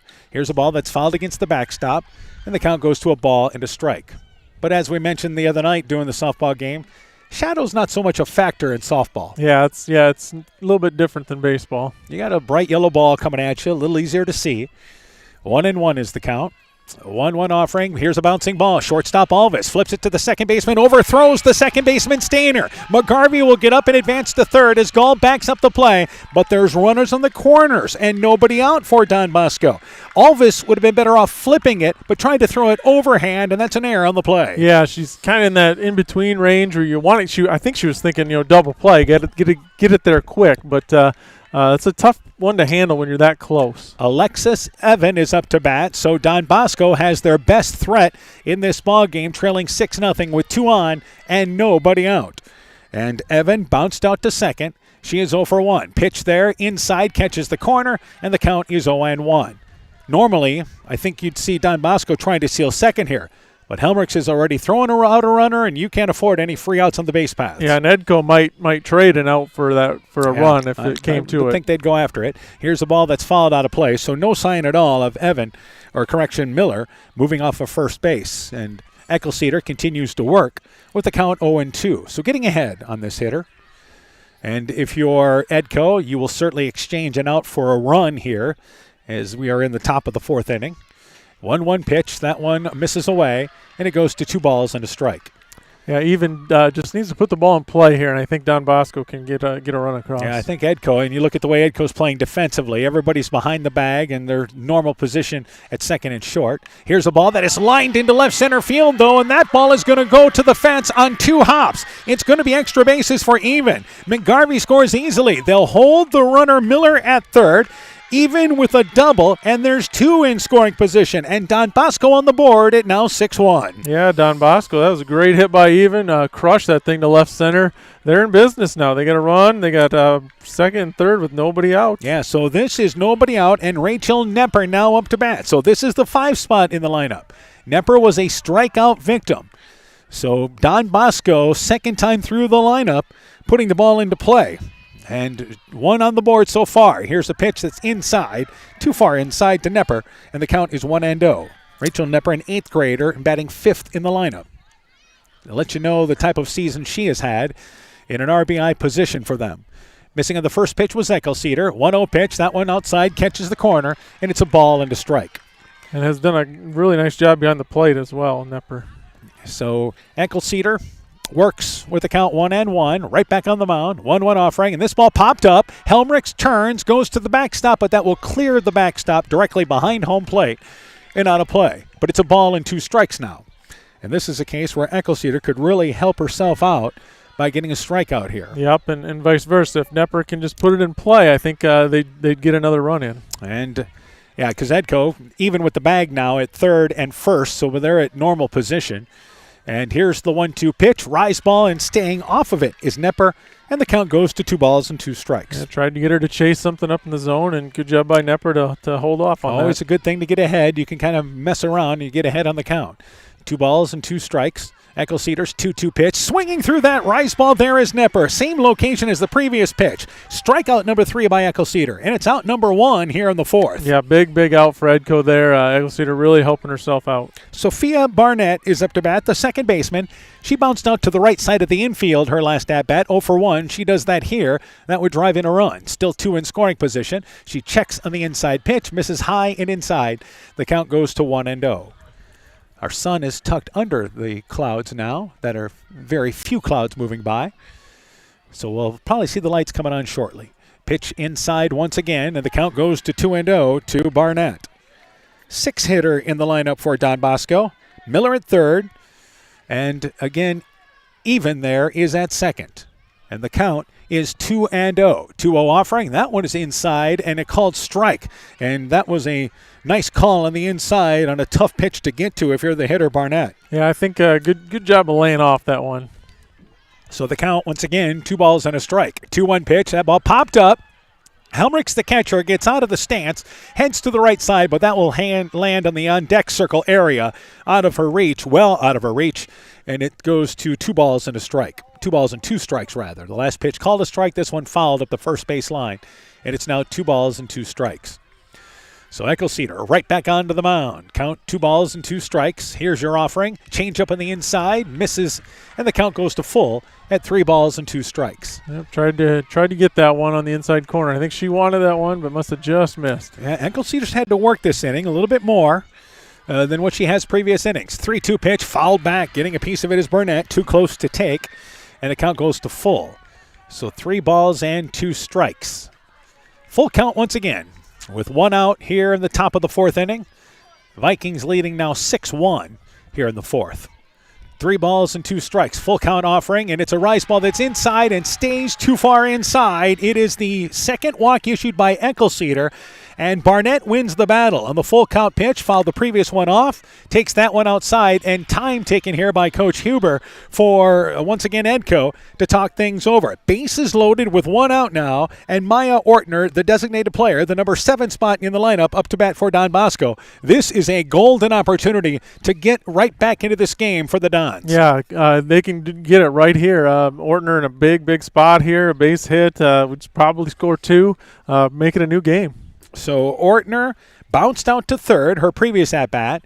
Coach Huber having a lengthy discussion, and this is, again, going over where we want the where we're going in this situation. Right, what are we going to do here? She hit, if I remember right, she hit that one hard at third base last time, too. Yeah, that was a nice play by Chloe Everett at third, so that's part of that conversation as well. The other thing is, normally in a bases-loaded situation in softball, you tend to play everybody in. You know, there's a lot of teams that do that no matter the score. But in this situation, you've got a 5-run lead. You're going to play normal depth. Yeah, I think so. And just get an out. Stop the ball and get an out. Yeah, take the sure out. So Ortner, who bounced out to third, the left-handed hitting the designated player, takes the pitch outside, and that one catches the corner for a strike. The count is 0-1. So the base is loaded here. Don Bosco has scored a run, and they've done it with just 1 hit in this inning. So the count is 0-1. 0-1 offering and a late swing, and the ball fouled back by Ortner, and it goes to 0-2. So the first out of this inning was recorded via strikeout. That would be huge here if Eckelceder can get out number 2 without that happening. Yeah, that's what she's looking for here. So again, 0-2 is the count. She's worked her away twice. 0-2 pitch, bouncing ball left side of the infield, and that ball fielded by Eckelceder. A step to the right. She goes to the catcher, Helmrichs. They throw it to first base, but safe at first base will be Ortner, able to beat it out. The ball was hit actually to the right of Eckelceder, who gloved it, and he immediately went to the plate with Helmrichs. Knew exactly what she was doing. So Miller out on the force out at the plate. Even is safe at third. Barnett goes to second, and Ortner safe on the fielder's choice. Boy, if they could have held on to that ball at first, it would have been interesting. That was a really close play there. So no air charged on the play. Audrey Tommy is up to bat. She was a strikeout victim, takes the first pitch for a ball. But the bases are still loaded, but only 1 on the board for Don Bosco right now. Yeah, they need someone in the bottom of their order to come through for him here. So, and that will be the number 8 hitter they're hoping in Tommy. Tommy swings through the inside pitch there, and it goes to a ball and a strike. So evened up at third base, you have even. Barnett at second. Ortner is at first base. 1-1 is the count now to Tommy. 1-1 pitch. He takes a pitch that was just on the outside part of the plate, but a nice location by Eckelceder. A ball and 2 strikes. Tough pitch to get to. Yeah, that's a good place for it. Even 1-2 here with 2 outs. Eckelceder wants the out here to happen here. And the 1-2 pitch, we now go even as it's upstairs at 2 balls and 2 strikes. So we saw earlier that she missed on a 1-2 pitch upstairs, but went back to the 2-2 pitch in the same location. But I think she wants to stay away from a full count here. 2-2 pitch, swinging at a pitch there, chest level is Tommy. Strikeout number 4 recorded by Eckelceder. And the Vikings get out of a bases-loaded jam in the top of the 4th. But Don Bosco picks up a run. They do it with a hit, helped up by an error and a walk and a hit batter. They leave the bases loaded, though. Halfway through this one, Ed-Co leads 6-1. Scooters Coffee in Manchester offers a variety of coffees, smoothies, blenders, and breakfast food products served all day long. Scooters Coffee offers fast and friendly service, too. In a hurry? Use the Scooters Coffee app to order, pay, and earn rewards. Simply stop at the drive-thru window and pick up your order. Scooters Coffee is open Monday through Saturday, 5:30 a.m. till 8 p.m. and Sunday, 6 a.m. till 8 p.m. We look forward to seeing you at Scooters Coffee in Manchester. Ed-Co Tournament Softball is brought to you in part by Lloyd Kelchin Grain in Edgewood, Citizen State Bank of Monticello, Hopkinton, Ryan, Manchester, Winthrop, Strawberry Point, Springville, and New Vienna, member FDIC and equal housing lender. Thompson Construction and Monona Overhead Door, TJ's Pizza in Monona and Claremont, Myers Auto Service in Monona, Clayton County Recycling of Monona, Culligan Water Conditioning in Elkader, Fisk Farm and Home in Monona, Cresco, and Decorah, and by KAR Auto Group. Now in the bottom of the 4th inning, 6-1. Ed-Co in the lead. Caitlin Hahn, Audrey Helmrichs, Claire Alvis, 2, 3, and 4 to lead things off in the bottom of the 4th inning. Hahn is 2 for 2. She has singled twice, stole a base, and scored 2 runs in this ballgame. So the top 3 batters for Ed-Co have scored a total of 3 of their runs. So the bottom half of the lineup has also scored the other 3 runs, with Gall and Kirby, Lauren Kirby and Campbell Kirby both scoring. So the offering to Hahn, first pitch there from Weber. Hahn looks to bunt, pulls things back, takes the pitch high. The count is 1-0. One thing about the wind not moving much tonight is the bugs are having a feast. Yeah, it keeps them around, unfortunately. And 1-0 is the pitch there to, once again, Hahn. Bouncing ball right to the second baseman. Barnett gets a 2-hopper, flips it to the first baseman even, and it's 1 up and 1 down. Hahn retired for the first time in this ball game as she bounces out to second. Yeah, 5 in a row now for the Dons.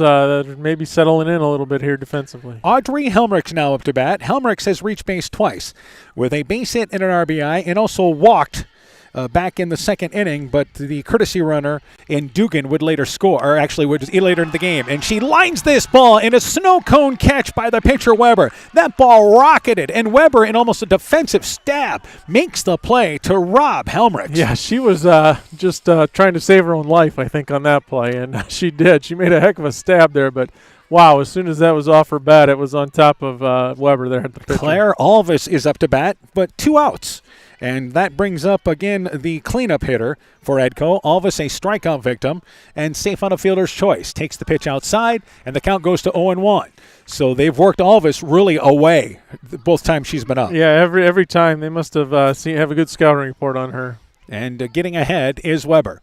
And 0-1 pitch, bouncing ball, right side of the infield, worked her away again. Bouncing ball to Barnett, stays down on it, flips it to the first baseman even, and Ed-Co goes down in a row for the second time now in order. No runs, no hits, leaving nobody. We've played 4. Ed-Co still leads 6-1. Wilkie's in Elkader is Iowa's oldest family-owned grocery store. You'll find Wilkie's 2 blocks south of the Keystone Bridge in historic downtown Elkader. Stop in and enroll for a Wilkie's reward card and receive points every time you shop.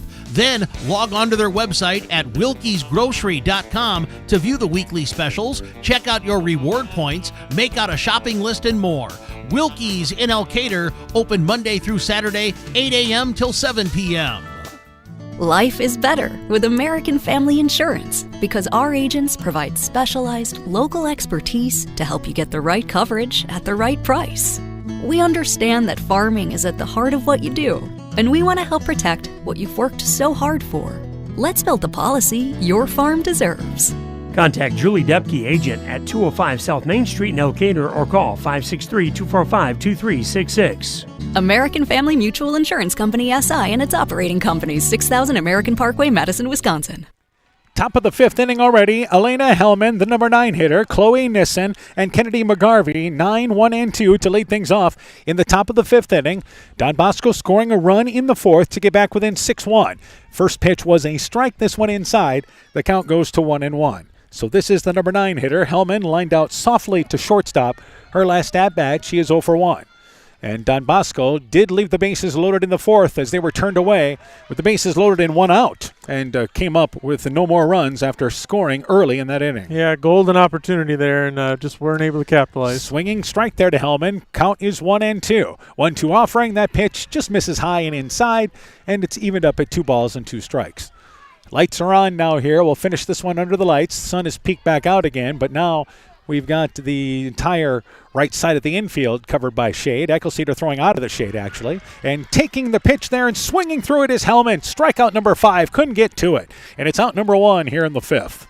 Yeah, good job by Eccleston getting that first big out of the inning. We talked about the key of facing the bottom of the lineup. The 7 through 9 hitters for Don Bosco are 0 for 6 right now. Yep, and they need a little production out of those girls. Nissan is 1 for 2, up to bat, a single, and bounced out to short. Hits a bouncing ball that is foul that will go down the line. As a matter of fact, it ends up foul just on the other side of the fence down the left field line, and the count goes to 0-1. So the top of the lineup up here for Don Bosco, their top 2 hitters, Nissen and McGarvey. And it's pronounced Nissen, right? I believe so. That's what their coach told me. Yep. And left-handed hitting slap hitter. And fouled the last pitch off, takes that one high. The count is 1-1. Nissen led off this game with a single, but was thrown out trying to steal. And had also bounced out to short. The first time she was thrown out all season. And the rise ball stays away there. The count is 2 balls and a strike. And Don Bosco's played a nice schedule this year. Yeah, she's definitely got some speed, but just shows you how good of an arm Helmrich has back there. So the count is 2 balls and a strike. Loves to slap the ball, Nissen does, and she slaps that one into left center field, but it's cut off in the alley by Hahn. That's the second base hit, and going into second base and sliding in safe is Nissen, throwing her speed, showing it. And a runner into scoring position for Don Bosco. She never hesitated. It was 2 off the bat. Yeah, once she saw that the left fielder didn't get the ball cleanly, she didn't hesitate one bit. She was going to second. So that brings up now Kennedy McGarvey. McGarvey yet to have an official at-bat. She walked, hit by a pitch, and scored the lone Don Bosco run. So a one-out base runner here in the top of the fifth inning for the Dons. And it will be, again, anything to the outfield. Nissen scores with ease. And McGarvey hits a high chopper. That ball's going to go into left field between short and third. Picked up there by Hahn. They'll wave the runner around from third. They miss the cutoff throw back into the infield. Eccleston has to go towards the second base side to get it. That will allow McGarvey to advance to second base, but she's got a base hit and an RBI. It's now 6-2. The Vikings lead trimmed to 4. Yeah, and I think that's probably how Don Bosco scores a lot of runs. Nissen gets on first or second, and McGarvey drives her in. So Natalie Miller now up to bat. Miller is 0 for 2, has bounced out to short and safe on an error. Pitch to the number 4 hitter, lines that up against the Don Bosco dugout up the first base side, and the count is 0-1. So Don Bosco, this is now the third time through their lineup, but the second time through, they've made some adjustments. Yeah, they've done a nice job, especially the top half of their order has really done a nice job. Miller looking at an 0-1 pitch and swings through a rise ball there high, and you could see that she did not want to go after it above the hands, and it's 0-2. Kind of throttled the bat a little bit after missing that pitch. 0-2 is now the count. And the 0-2 offering inside, changeup, bouncing right back to the mound. Eccleston looked at second, but McGarvey's going to go to third, and she'll take the out over at first base. McGarvey was often running on contact, but Miller retired for out number 2. Eccleston defends her position well, and that brings up Alexis Even, now the first baseman. Yeah, just get that second out and try and get out of this inning with no more runs scored. Even bounced out to second, doubled in a run. But a runner at third base for Don Bosco. And if you're going to get back into the ball game, you've got to pick up a run here every chance you get. Rise ball that's high, and the count is 1-0. Yeah, even one of their better hitters with runner on third, you need to get this run across. And looking for a big 2-out hit is what Don Bosco is here in the top of the fifth. And scoring a run in the fourth, a run in the fifth. And a rise ball again, getting a piece of it, was once again even.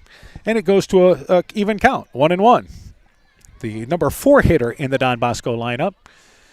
This is what's nice. We've run out of softballs, by the way, so we have a stoppage of play as they get Echo Cedar ball brought back in. I know there was a kid on the sideline. I had 2 of them. Here's the pop-up. This is to the foul territory area, to the left side of home plate as we look at it. Helmrich's able to go into foul territory, camps underneath it, and catches it for the 3rd out of the inning. So once again in the inning, it is 1 run, 2 hits. They leave 1. We now go to the bottom of the 5th. 6-2, Don Bosco trails Ed-Co. Brought to you by locally owned and operated NEAT, proudly providing high-quality internet, television, and telephone services at the speed of light to businesses and homes in Northeast Iowa. NEAT also provides computer and network services as well as business phone system sales and service. For more information, visit NEITEL.com or call 877-638-2122. NEAT, connecting you now. Ed-Co Tournament Softball is brought to you in part by Lloyd Kelchin Grain in Edgewood, Citizen State Bank of Monticello, Hopkinton, Ryan, Manchester, Winthrop, Strawberry Point, Springville, and New Vienna, member FDIC and equal housing lender. Thompson Construction and Monona Overhead Door, TJ's Pizza in Monona and Claremont, Myers Auto Service in Monona, Clayton County Recycling of Monona, Culligan Water Conditioning in Elkader, Fisk Farm and Home in Monona, Cresco, and Decorah, and by KAR Auto Group. So now here in the bottom of the 5th inning, it is 6-2. Ed-Co leads Don Bosco. Another update, after 4 innings at North Lynn, they now lead Central City 7-0. So North Lynn doing their part on their home field tonight, leading Central City. McKenna Hofer, Marin Gall, Chloe Everett to lead things off here in the bottom of the 5th inning. Hofer is 1 for 2. Popped out to first, but singled in 2 runs as part of the 5-run second inning, which is the difference in this game right now. So as Coach Sass has to remove his microphone for a second. Did you get a bug in the throat there? No, just, I don't know, a little sneeze. I don't know what it was. Hopefully not a bug up the nose. No. Hofer takes the first pitch of the inning for a strike on the outside. The count is 0-1. So this is 5, 6, and 7 in the Ed-Co lineup. They have not scored since that second inning, but that gave them at that point a 6-0 lead. It is now 6-2 in the bottom of the 5th. Pitch to Hofer, and that's a called strike on the corner outside, and the count very quickly goes to 0-2. So later stages of this game, and a game that is booking time-wise. Yeah, it's the umpire's doing a good job keeping it moving. And they only give them a minute in between innings, and sometimes less than that. And reaching for the outside pitch is Hofer. Couldn't get to it. Strikeout number 3 recorded by Weber as Hofer goes chasing for out number 1. Big first out there for the Dons. By the way, a bug just flew into my mouth while I was talking there. So Marin Gall has reached base twice, singled, scored, and also walked in this ball game. So 1 out here in the bottom of the 5th inning. There's a few bugs out here for sure. Gall missed the ball game, as we mentioned earlier, on Wednesday night, but hits a bouncing ball now on this pitch. The second pitch hits it to the right side of the infield to Barnett. Barnett stays down on it, flips it to the first baseman even, and it's 2 up and 2 down here in the 5th. And suddenly, that's 9 in a row retired by Weber. Yeah, Weber's really settled into this game after a little bit of a rough second inning. She's done a really nice job, and the defense has backed her up. Chloe Everett now up to bat. Everett with a sacrifice and a strikeout victim. So 2 quick outs in the 5th inning, and that pitch is outside. The count goes to a ball and 2 strikes. So as we mentioned, after that second inning, Weber has done a good job of making the adjustment that she needed to pitching-wise, and Ed-Co with 9 in a row retired. And that doesn't happen very often. And here's a ball that's slapped down the first base line past the end of the dugout in foul territory. It's now a ball and a strike. But it has allowed them to stay in the ball game so far. Yeah, they got those couple runs in. The defense and the pitching is tightened up, and they're still in this. They're slowly running out of innings, but they're in it right now. Yeah, Ed-Co 6 outs away from going back to the regional final once again. 1-1 pitch, that's too far outside. Count goes to 2 balls and a strike. But the good news is Vikings got the start they were looking for. Yep, you want to get ahead early. It just makes the rest of the game a lot easier, a lot more comfortable. And Don Bosco has certainly been scrappy since that point. And the count is once again 2 balls and a strike. 2-1 pitch, and that ball's lined into center field. There's a base hit for Chloe Everett. So that stops the streak of 9 in a row retired by Weber. It is the 8th hit for the Vikings, and a 2-out base hit by Everett here in the bottom of the 5th. Yeah, a good piece of hitting. Just a nice soft liner right into center field. Vikings get a base runner. Lauren Kirby now up to bat. Kirby safe on an air and scored, and also bounced out to short. So 2 outs now here in the bottom of the 5th inning. Ed-Co looking for some insurance, try to add on to a 4-run lead. Weber with the offering. The first pitch taken inside, and that's a called strike. And the count goes to 1-0. The 8 spot in the lineup, by the way, for Ed-Co. No baseball game for us tomorrow night. We lost our baseball teams a bit surprisingly early, but we plan on being somewhere Monday night for the softball tournament, and that would be with Ed-Co getting the last 6 outs here. And here's a ball that is fouled down the right field line, about halfway down the line. That'll make it up against the fence, as giving chase was Tommy, the right fielder, but well out of her reach, and the count goes to 0-2. So we were planning on 6 days in a row of ball. Yeah. So we settled for 5 this week. Yeah, only 5. That's we could do better next year, maybe. Yeah, been to Garnavillo, Colesburg, been to Monona, Dubuque last night. Yeah, New Albin earlier. Yeah, back here in Colesburg tonight. Rise ball swinging right through that pitch is Kirby. Chased one out of the zone. 4th strikeout recorded by Weber, and that does it for the Vikings in the bottom of the 5th. No runs a hit. They leave 1. We go to the 6th, and it's still 6-2 Ed-Co. Wilkie's in Elkader is Iowa's oldest family-owned grocery store. You'll find Wilkie's 2 blocks south of the Keystone Bridge in historic downtown Elkader. Stop in and enroll for a Wilkie's reward card and receive points every time you shop. Then log on to their website at wilkiesgrocery.com to view the weekly specials, check out your reward points, make out a shopping list, and more. Wilkie's in Elkader, open Monday through Saturday, 8 a.m. till 7 p.m. Life's better when you're under our roof because our agents can help you choose insurance to help protect what matters most. Life insurance from American Family Life Insurance Company can help financially protect your loved ones by replacing a portion of your income if you were to pass away. That means your family could have the help they need to continue to pursue their dreams. Contact Julie Depke, agent at 205 South Main Street in Elkader today. Products not available in all states. American Family Life Insurance Company, 6000 American Parkway, Madison, Wisconsin. Now in the top of the 6th inning, Ed-Co leading 6-2, Rachel Nepper, Sophia Barnett, and Maya Ortner to lead things off. First pitch is a strike. The count is 0-1. Nepper 0-2, has went down swinging twice in this ball game. Now in the later stages of the game, and Ed-Co leading with a 4-run advantage right now. There's a pitch, strike on the inside. Count goes to 0-2. And getting ahead is Eckelceder as Ed-Co just continue to make the routine plays defensively. They only have 1 error in this game. 0-2 pitch, late swing, and going after it was Nepper outside, and it's the 6th strikeout by Eckelceder. Out number 1 here in the 6th. Yeah, big first out. Don Bosco's starting to run out of outs here. Sophia Barnett is up to bat. Barnett bounced out to second and also walked. Don Bosco fell down early 6-0, but they left the bases loaded in the 4th, which gave them a great opportunity. They had scored a run and left the bases loaded, then left a runner in scoring position in the 5th inning after scoring a run. So they've had a few opportunities, but just unable to take advantage. Barnett swings through the first pitch for a strike. This is an inside corner pitch that's called for a strike as well, and the count is 0-2. So Don Bosco down to their final 5 outs. But you love the effort they've played with since being down big early. Here's a ball that is fouled up against the backstop. The count is a ball and 2 strikes. Yeah, they definitely did not give up once they got down big in the 2nd inning. They've trying to claw their way back and have a little bit. And again, Eckelceder continues to stay ahead in the counts for the most part. 0-2, and the 0-2 offering, and this ball popped up. That'll land in front of the Ed-Co dugout up the third base line. And again, it is 0-2. So the good news is, I guess we'll take the weekend off. Yeah, I guess so. Yeah, it's going to be hot anyway, so maybe find some air conditioning. Yeah, 6 games in 7 days for us. And always a good time, though, tourney time. 0-2 pitch, inside just misses. As backing away from that one was Barnett. The count is a ball and 2 strikes. We've seen some pretty competitive games. Yeah, we really have. Yep. And a ball and 2 strikes. Last night's game was... Wahlert was a different beast. 1-2 pitch inside, count goes to 2-2.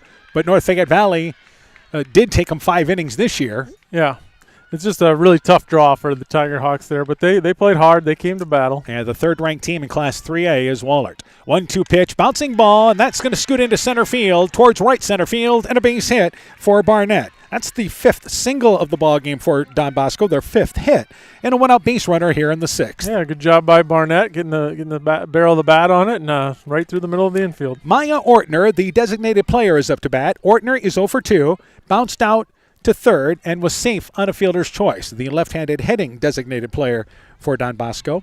1 out in the 6th inning. Ed-Co again just looking at routine plays to make. Here's a bouncing ball. Second baseman able to knock it down is Hahn. Flips it to Alvis at second base for the force out there. Nice play reaching over to her right and able to glove it as the ball was near second base. Flipped it underhand to Alvis covering the bag, and out number 2 recorded at second. Yeah, good job there by second baseman. I wasn't sure she was going to be able to get to that, but she did, and good communication there getting that out at second as well. Ortner safe on the fielder's choice. Audrey Tommy now up to bat. She is 0 for 2, and I believe we will have a pinch hitter coming in for Tommy. We'll try to double check that.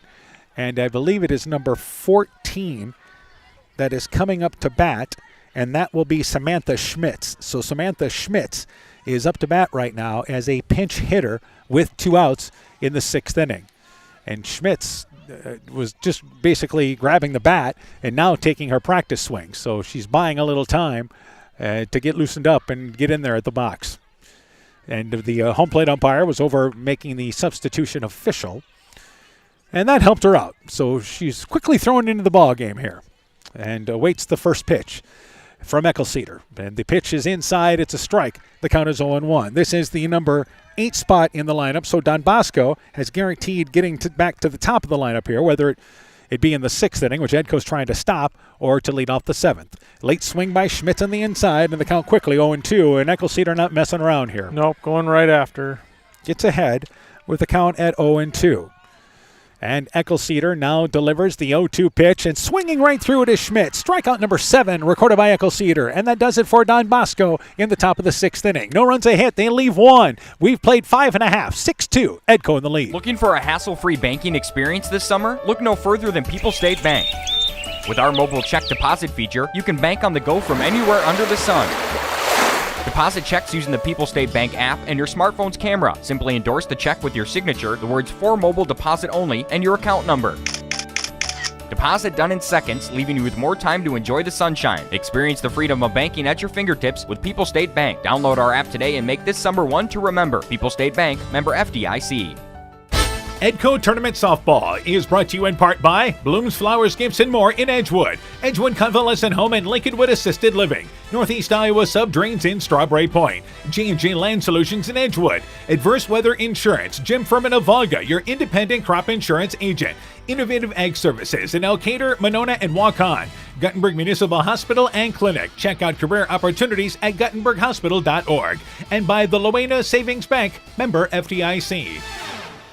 Bottom of the 6th inning, 6-2, Ed-Co in the lead. It'll be 9-1-2 for the Vikings. Campbell Kirby, Rachel Eckelceder, and Caitlin Hahn. Vikings looking to add on some insurance, leading 6-2. Don Bosco will also send up 9-1-2 in the top of the 7th inning with Elena Hellman, Chloe Nissen, and Kennedy McGarvey. So 6-2, bottom of the 6th inning. Vikings, who were in the regional final a season ago, and they are 3 outs away defensively from repeating that and an opportunity to go to state on Monday night. Yeah, it's really looking like that rematch again. Yep, that's what everybody was kind of expecting when the pairings came out, or hoping to get, I think would be a better way to put it. So Kirby to lead things off. She's 1 for 2, the 9-hitter with a base hit, drove in 2 runs as part of that 5-run second inning. That's where the Vikings had basically 8 of 9 reach up to bat right away, and the only out recorded was a sacrifice bunt. So everybody involved. Pitch to Kirby, first one missed for a ball, this one inside. The count is 2-0. Yeah, you take away that second inning, this is a even game. Well, Ed-Co, since that second inning, has only 1 hit. That came last inning after 9 in a row retired. 2-0 pitch, Kirby taking, it's a strike, and the count goes to 2 balls and a strike. Our sun is tucked down, lights shining bright, but still plenty of lightness here. But a beautiful night for a ball game. And the 2-1 pitch, it's outside, and that one misses away. 3 balls and a strike. We mentioned, again, the crowd tonight, just outstanding. Yeah, big crowd, especially down that left field line. So the count at 3-1, and Campbell Kirby hits a bouncing ball, knocked down by the pitcher Weber, recovers but will not have a play. It was hit hard, and Weber did a good job adjusting to it, but it'll go as an infield single for Campbell Kirby, as Weber just couldn't come away with it clean on a hard hit ball right back to her. Yeah, hard hit back to her, and got her glove on it, but not able to get it clean, and Kirby does a nice job down the line. Rachel Eckelceder, so you get to the top of the lineup here with nobody out and the leadoff runner on in the 6th inning. Eckelceder is 1 for 3 with a base hit and an RBI. Takes the first pitch outside. The count is 1-0. Weber, that one maybe just a little easier than the one Helmrich's hit earlier in this game. Yeah, that one, she was just trying to save her own life. Yeah, this one was grounded, but not quite as hard. And this ball lined into left center field, and that's a base hit between short and third for Eckelceder. So back-to-back singles here. There's a total now of 10 base hits in this ball game for the Vikings. They've got 2 on with nobody out here in the 6th. Yep, nice job by Eckelceder right through that short third base hole there, and Ed-Co's in business again. And I believe that they will take out Eckelceder once again, and they will, as the courtesy runner comes in Smeltzer for Ed-Co. And again, that is Addie Smeltzer, the courtesy runner. She's been doing quite a bit of running. She has 1 at-bat this year, but has scored 14 runs. Yeah, good base runner. She done her job well. Caitlin Hahn up to bat. Hahn is 2 for 3, having a night. Scored 2 runs. Looks to bunt, stabbed at it, missed it, and the count is 0-1. She's tried to do that a couple of times, but she's been better off swinging away tonight. Yeah, she's hit the ball well, but she's got great speed, so that bunt is never a bad idea either. Yeah, it's going to give her a chance. That's how she legged out one of those singles in this game.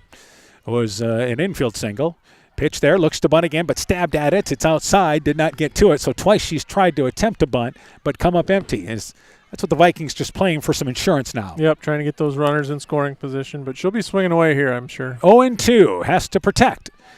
With second base, Kirby and Smeltzer at first. 0-2 pitch, checks her swing as it's outside and away, and the count goes to 1-2, and she checked it, just held it there for a split second to make sure it looked like she checked it, and she did. And it's now a ball and 2 strikes.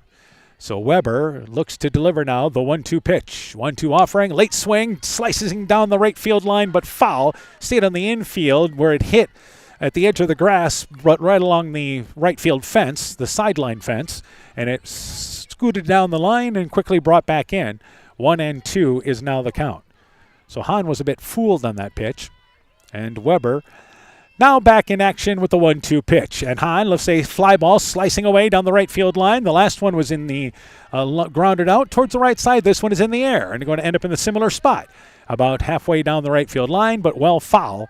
And 0-2 is now the count. So she is protecting up there. Yep, doing a nice job staving off those pitches. 0-2. Weber now with the 0-2 pitch to Hahn. Bouncing ball. This is to the shortstop, McGarvey. She'll go to third base. They'll get the lead runner there in Campbell Kirby. She had to avoid Kirby, running from second to third, and immediately realized the play is at third base, the easiest play. So Kirby forced out at third for out number 1. The runner Smeltzer advances to second. Hahn reaches base for the third time, though she's just 2 for 4, as she's safe on the fielder's choice. And that brings up Audrey Helmrichs, who is 1 for 2, singled in a run in the first inning. That was the first run of the game. Bounced out to... it was actually walked and then rocketed one back to the mound. Her last at-bat takes this pitch for a ball. The count is 1-0. I would not throw her the same pitch she saw the previous at-bat that she lined right at Weber. 1-0 pitch, bouncing ball, shortstop McGarvey. She'll step on second for 1 and then holds the ball. Good hustle down the line by Helmrichs. There was no double play. Ball hit hard, but McGarvey just soaked it up at the shortstop position, heading towards second base. Hahn is retired on the force out. Smeltzer goes to third. Helmrichs safe on the fielder's choice. Yep, good play by McGarvey to get that out at second, and they've got a chance to get out of this now. And now we will see once again Dugan coming in to run as the courtesy runner. We mentioned Dugan earlier. I love these stats. She's 5 of 18, so she's had a good year. The 8th grader has offensively. She got the at-bats in the ball game the other night, but she scored 27 runs. 37 runs, sorry. Yeah, she's got speed. I'm sure we'll see her going here. Runners on the corners, and Claire Alvis is up to bat. Alvis is 0 for 3 in this game. They've worked her away continuously, and off and running, by the way, is the 8th grader. The throw goes into center field off the glove of McGarvey, who tumbled over the sliding Dugan going in.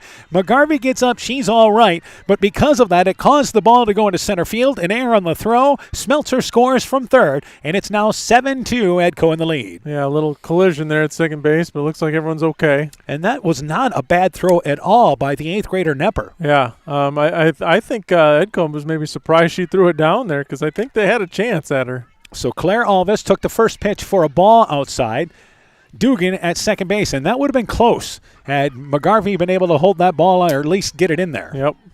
But I think she kind of took her eye off it because I saw Dugan sliding in, and they did collide for just a little bit, not a hard collision. No, it upended McGarvey, though. So the 1-0 pitch to Alvis, bouncing ball right side of the infield, but that's going to scoot into right field. It's a base hit. Dugan waved around from second. She'll score without a throw. Vikings put a first couple of batters on in this inning, and they end up with 2 runs. Now leading 8-2. Claire Alvis with a base hit and an RBI. Yeah, big time for your first base hit of the game.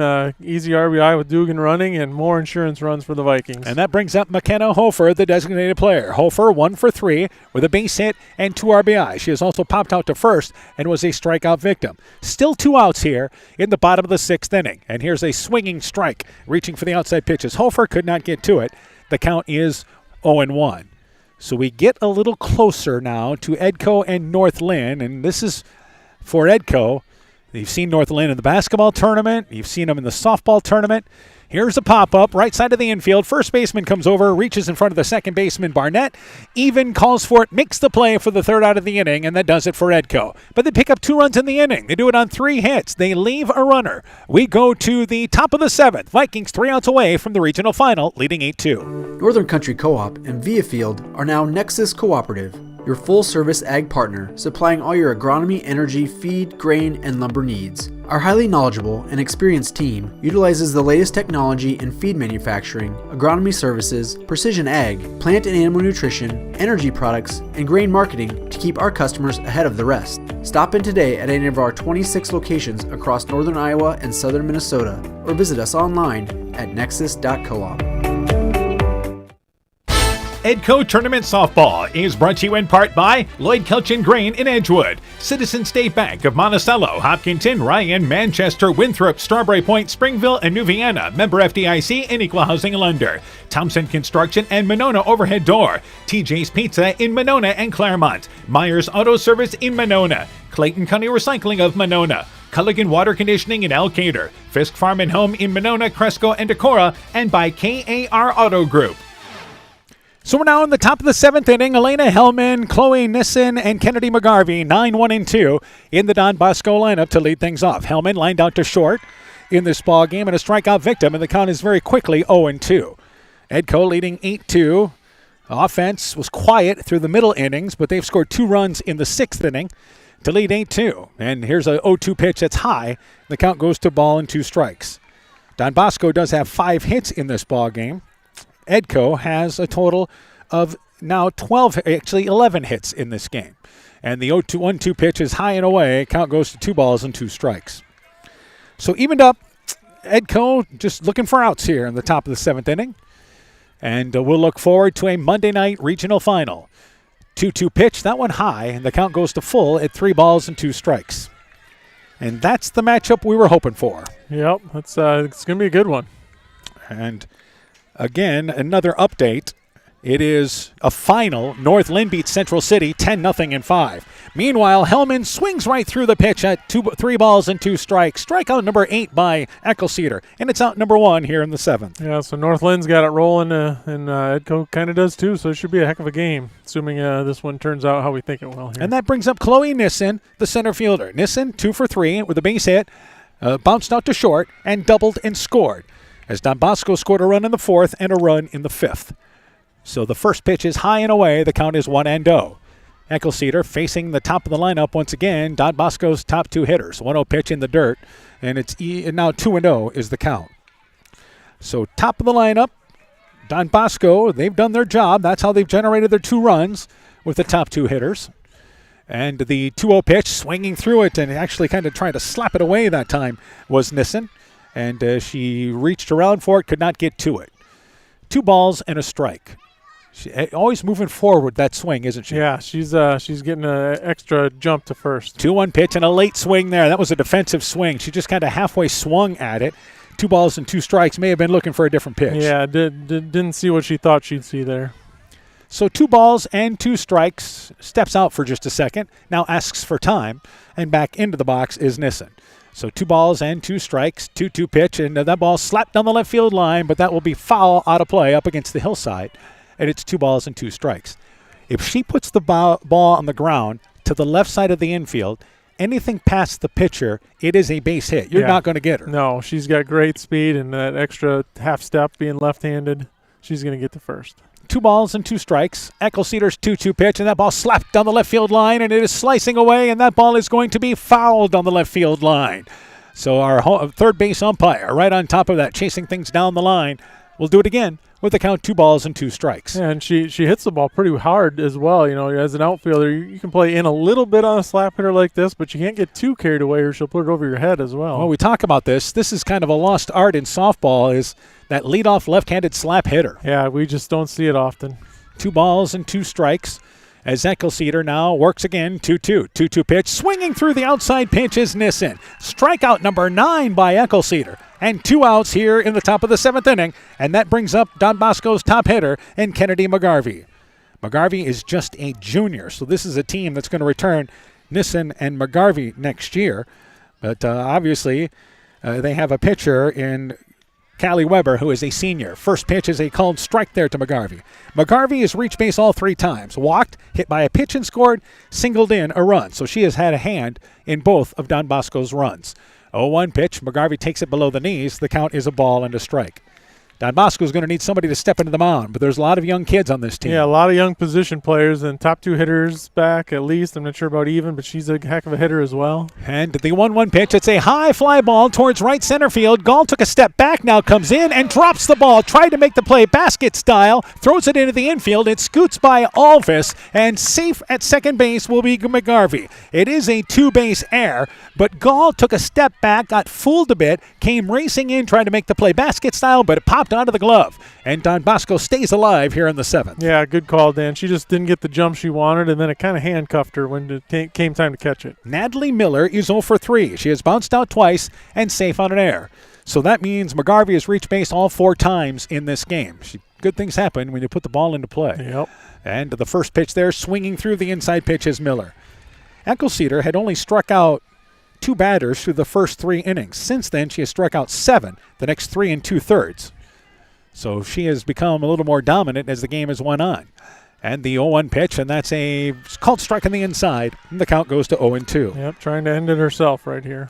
On Monday night, it's a case at Ed-Co. You got to play clean. You know, they've split with North Lynn this year, so they are confident going in. 0-2 pitch, reaching out for it, bouncing ball up the first baseline, gloved there by Kirby, steps on the bag for the 3rd out of the inning, and that does it for Don Bosco. So it is Ed-Co racing out to an early 6-0 lead. They advance to the regional final once again. Ed-Co defeats Don Bosco by a final score of 8-2. It's a date with North Lynn on Monday night. With the win, Ed-Co improves to 28-10. Don Bosco closes the season 19-10. We'll take a break. When we return, game stats, coaching interviews. Your post-game show is coming up. You're listening to high school softball from KCTN Sports. The doctors and staff of Family Dentistry Associates of Monona encourage everyone to get out and support your local baseball and softball teams this summer. It's always a great time to watch a ball game and enjoy the weather at your local high school ball diamond. We have exciting news. Dr. Chase Bruner and Dr. Daphne Hayfler, University of Iowa graduates, will be joining our team at Family Dentistry this August. Call today to schedule 539-4651. Stronger, farther, faster. It all starts with good nutrition. Clayton County Farm Bureau is proud of our livestock farmers who provide high-quality protein needed to fuel our young athletes. The ultimate pre- and post-game fuel-up can be found in meat and dairy foods grown right here. Meat and dairy are natural sources of essential vitamins that support health, energy, and performance. We know our student athletes are the real deal, and Iowa's livestock farmers are committed to helping them reach their goals. To learn more, visit realfarmers.realfood.realmeat.com. When I started out in the car business, my dad gave me some good advice. Hi, it's Forrest Brown with the Browns family of dealerships. What my dad told me is when you sell someone their first car, you need a good sales department. But if you expect to sell them their second, third, and fourth car, you better have a great service department. Visit any one of the Browns family of dealerships in Guttenberg, Elkader, West Branch, or Victory Ford in Dyersville and find out why Browns is your hometown dealer, no matter where your hometown may be. The Woodland Eye Clinic in Elkader and West Union are proud sponsors of high school sports. We are committed to bringing our patients the highest level of total eye care with detailed one-on-one attention. Our offices offer the newest technology and equipment with a professional team of experienced staff that is committed to you. Call us today for your next total eye care appointment. The Woodland Eye Clinic in Elkader and West Union supports all of our local athletes taking the field or court this season. It's pretty unusual for a bank to be 100% employee-owned, and Freedom Bank wouldn't have it any other way. Employee-owned means we're not just your bank, we're your friends and neighbors. We value being active community partners, and we believe in donating generously to local causes. We empower success, not just for our customers, but for our communities as well. Visit Freedom Bank in Elkader, Monona, Postville, Waukon, or online at freedombnk.com. Member FDIC. This is Chris Holbert, General Manager of Hall Roberts Son Incorporated in Postville. We would like to wish the area student athletes both a safe and successful sports season. We have been a community-based company since 1864, servicing and supporting the area ag industry with products necessary for daily success. We look forward to continuing to serve and support both the ag industry and high school athletes in our surrounding communities. Thank you and good luck from the families at Hall Roberts Son. Top Gun Customs knows you can fill a deer tag well out of season. If you've tagged that prize buck, pull up to the stoplight at Top Gun in Garnavillo. That's it. Bob and his technicians have been repairing vehicles for over 45 years. We write the estimates, take the photos, and deal with the insurance company for you to ensure your vehicle is repaired quickly and, most importantly, safely. We also have free loaners or rental vehicles. Call Bob or Nancy at Top Gun to schedule your repair today. 563-964-9899. Ed-Co Tournament Softball is brought to you in part by Lloyd Kelchin Grain in Edgewood, Citizen State Bank of Monticello, Hopkinton, Ryan, Manchester, Winthrop, Strawberry Point, Springville, and New Vienna. Member FDIC and Equal Housing Lender. Thompson Construction and Monona Overhead Door. TJ's Pizza in Monona and Claremont. Myers Auto Service in Monona. Clayton County Recycling of Monona. Culligan Water Conditioning in Elkader. Fisk Farm and Home in Monona, Cresco, and Decorah. And by KAR Auto Group. Ed-Co Tournament Softball is brought to you in part by Leonard Miller Funeral Home and Crematory in Manchester, Edgewood, and Strawberry Point. Community Insurance with offices in Edgewood and Delhi. Nick's Excavating and Kane Construction in Farmersburg. T&K Cahoon, your Napa dealer in Monona. St. Olaf Ag Sales and Service. Grow Logs and Lumber in Elkader. Timber is a crop. Harvest wisely. Meyer Collision and Service Center in Guttenberg. Dean Family Chiropractic in Claremont. And LTI & Sons Water Conditioning, your Connecticut dealer in Postville. Welcome back once again to Colesburg. It is Ed-Co advancing. Final score 8-2 in this regional semifinal. It's a date with North Lynn on Monday night. North Lynn defeating Central City 10-0 in 5 innings. And Ed-Co once again victorious here 8-2 as they improve to 28-10 on the season. And we'll talk with Coach Taylor Huber here of Ed-Co coming up in just a second. But Ed-Co scored a run in the first, 5 in the second to grab control. Don Bosco certainly hung in there. Scored a run in the fourth, had the bases loaded, but only ended up with 1 run. Scored 1 in the fifth, and Ed-Co put the final touches on it by scoring 2 runs in the bottom of the 6th inning. We're joined by Ed-Co softball coach Taylor Huber. Coach, first off here, it was the bottom of the lineup again for you guys. The bottom of the lineup continues to lead things for you. That's who started out the rally for you in the second. Yeah, Marin Gall, I said that was going to be big having her back. She just puts the ball in play, and then Chloe bunted her over, did what we needed, and Campbell and Lauren didn't hit it super hard, but put it in play and made them make plays, and then rolled it over to our top. So super proud. And I know you have confidence in your lineup. Campbell Kirby, the number 9 hitter, goes 2 for 3, drives in 2 runs, and scores a run for you. Yeah, that's huge. That's how she was hitting at the beginning of the year, and then she kind of hit a little slump here towards the end, so it's great to see her getting back going. She hits good pitching well. She struggles a little bit against slower pitching, but these pitchers that throw a little bit harder, she does a really good job. And McKenna Hofer had a big single and drove in 2 that inning. Yeah, her first at-bat, she was way out in front, so I just told her, you got to sit back and hit something to right center, and that's what she did, and that was huge for a sophomore to All right, your top 3 hitters, again, that's who sets the table for you. Rachel Eckelceder, Caitlin Hine, and Audrey Helmrichs. Those 3 positions all account for a total of 6 of the 8 runs. So that's what you expect out of your top of the lineup. Yeah, if you look at our, like a lot of our books, like in our stats, it's our top of the lineup is accounting for, 70% of our runs a lot of times. So it's just huge when they can get on and they can run. Kate stole that base in the first inning, set that up to be able to score on the hit that came after that. So all right, let's talk about Rachel on the mound, and Rachel sets a record tonight. Yeah, we set a couple records. She set the career strikeout record.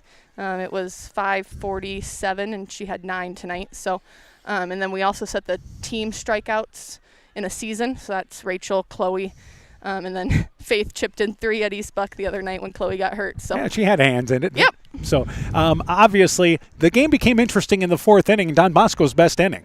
Yeah, I was a little nervous there, but I knew, once we kind of got through that heart of their order, that we were probably going to be okay.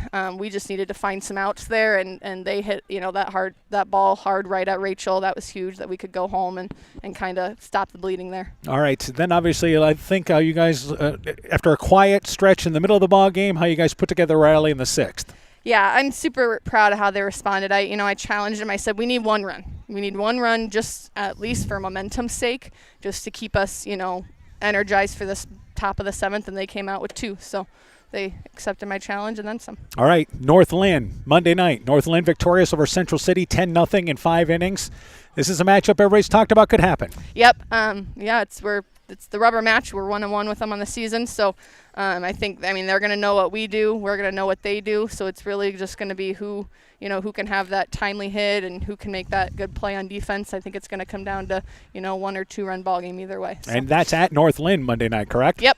Yep. All right, Coach. Congratulations on the win. We'll talk to you before Monday night's game. Go get them. Awesome. Thank you. Ed-Co softball coach Taylor Huber talking things over about our Viking team victorious 8-2. Quick break. We'll be joined by Don Bosco coach Corey Christensen when our postgame show continues after this. Inspiring changes to a happier, healthier you is what we do at Clayton Drug. We are committed to helping you achieve the highest quality of life possible. We are a full-service pharmacy offering services such as med packing to your home or mail delivery and online prescription refill. We also offer a cash pricing program on name brand and generic prescriptions. Call 563-245-2530 to find out more. Clayton Drug, connecting the communities of Elkader, Strawberry Point, and Sumner to serve us all in between. Ed-Co Tournament Softball is brought to you in part by Silver Edge Cooperative in Edgewood, Strawberry Point, and Delhi. Hill Country Convenience Store, Every's Auto and Tire in Colesburg. Farmers Savings Bank of Colesburg, Elkburg Garber, Strawberry Point, and Arlington. Member FDIC. Bacon Concrete in Postville. Furniture Showcase in Allwine. Bruins and James Insurance, your Grinnell Mutual agent in Monona. Norby's Farm Fleet in Northeast Iowa. And Rivals Inc. Custom gear, screen printing, embroidery, and online shopping at rivalsinc.com. Welcome back to Colesburg. Again, our final score, Ed-Co victorious 8-2. We're joined by Don Bosco, head coach Corey Christensen. Coach, first off here in the ballgame, really a bad inning. And Ed-Co hit the ball in that 2nd inning, but that's the difference in this game. Yeah, that's kind of been the difference all year. We have a bad inning here or there and kind of opens the floodgates. But, yeah, I'm super proud of our team, though. We were down early, 6-0 early, and, we fought them. We shut them down for about 3 innings in a row.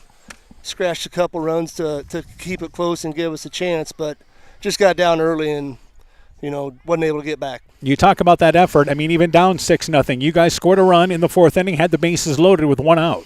Yeah, comes down to timely hitting. We got to get that big hit when we got runners in scoring position, and we've struggled with that all year, but I still give our girls credit for fighting the whole game. Callie Weber on the mound seemed to make an adjustment after early in the ball game. Yeah, well, she was pitching fine. They only had 2 hard hit balls off her. All those other balls, we either misplaced or they were, they weren't well hit. So, but yeah, she found her groove and was hitting her spots really well and getting the outs that we needed. Yeah, your top 2 hitters, Chloe Nissen and Kennedy McGarvey. This is what they've been doing all year for you.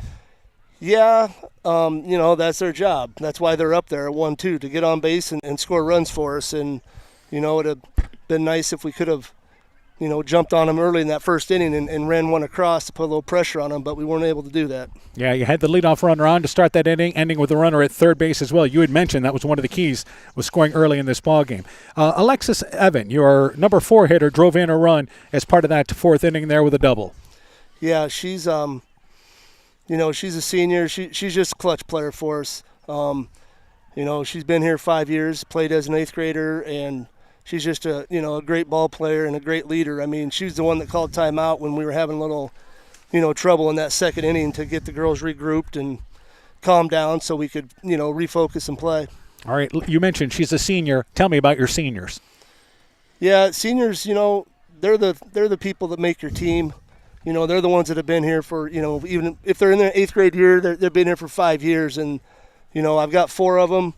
And, 3 out of the 4 are starters and big-time contributors for our program and have been for at least 4 of the 5 years that they've been playing. So, it's always hard to lose seniors, not only their potential as ball players, but just their leadership and how they're able to, coach and teach the young girls coming up. All right. Obviously, you'll need some pitching next year, but you return quite a few, what I would say, young, talented kids. Yeah, we were a good mix of, we had a few veterans and then we had some good young ball players. So, yeah, we'll be all right next year. We'll be ready to play. All right, Coach. Congratulations on a good season, 19-10. Certainly nothing to be ashamed of there. Good effort by your kids tonight. Thank you very much. Don Bosco coach Corey Christensen talking things over there about his Don's team as they drop this decision by a final score of 8-2. We'll take a break. When we return, game stats, and the post-game show continues after this.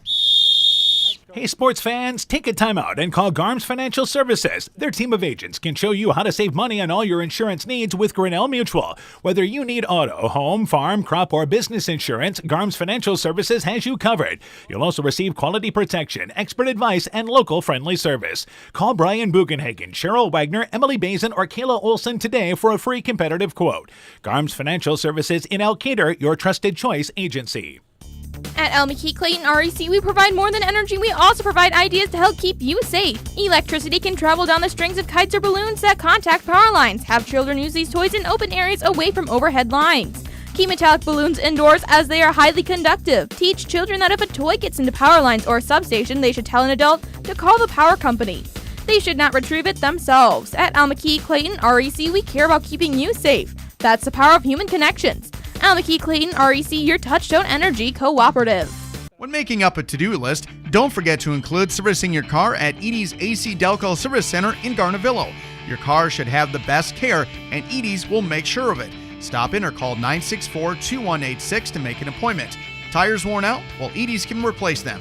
Need a tow? Call Edie's at 964-2186.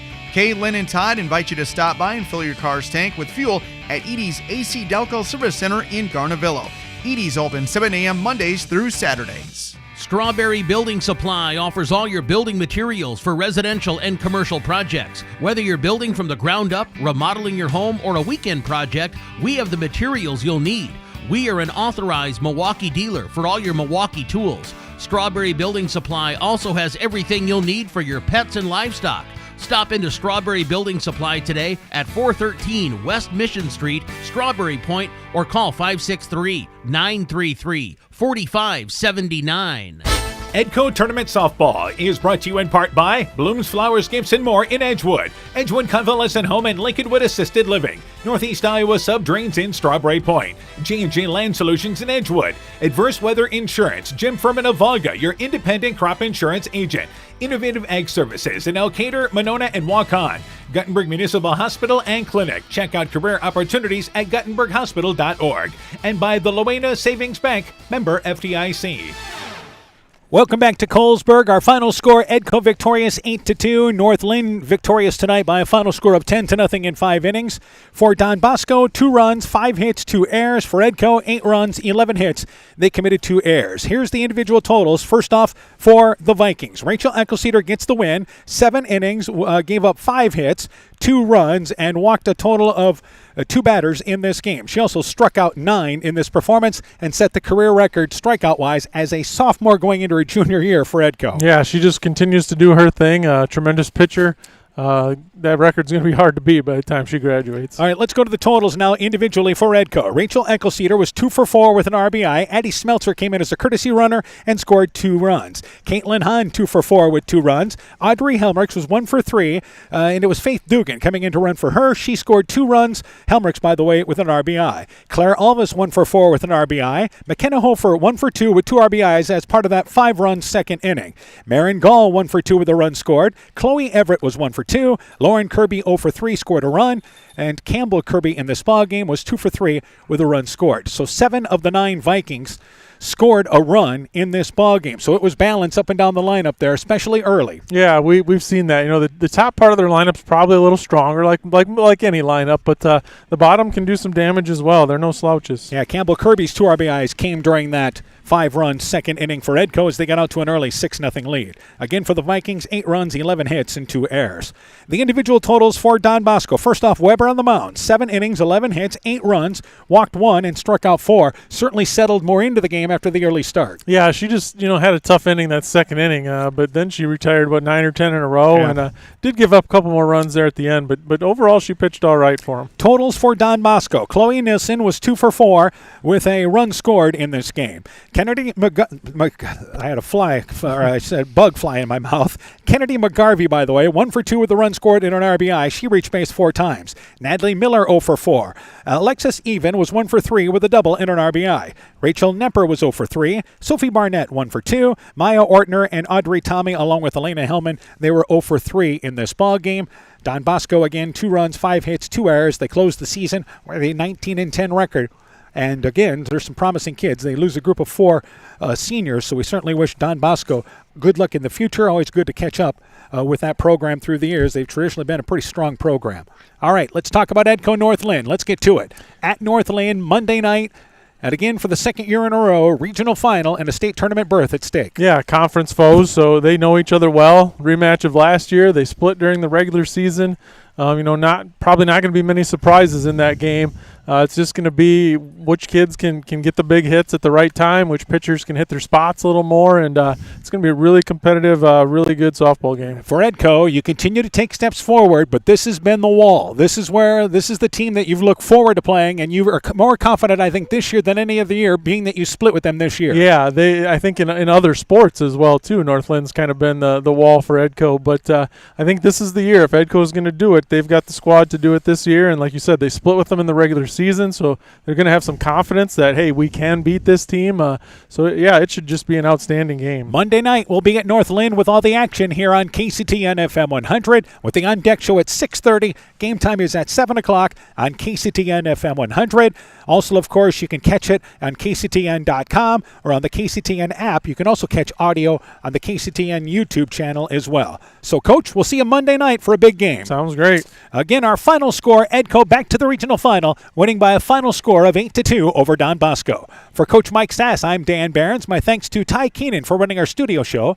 For a complete recap of tonight's ball game, highlights, scores, and more, go to KCTN.com, click in the Sports tab. This has been a presentation of KCTN FM 100 Sports. Alpine Communications believes connected communities become thriving communities. We are the local telephone company that became a 21st century communications provider. Alpine provides internet, television, cellular security, and telephone too. We promise personal, timely, reliable service from people who live here. When you choose us, we all thrive. Connect with Alpine Communications today. Click alpinecom.net or call 563-245-4000. Hey, Justin Birdnow here from Birdnow Chevrolet in Monona. I want to take a moment to wish all the local athletes good luck during their game. You have worked incredibly hard and it shows during each game. Myself and the entire Birdnow Chevrolet Monona team is wishing you all that you do your best and good luck.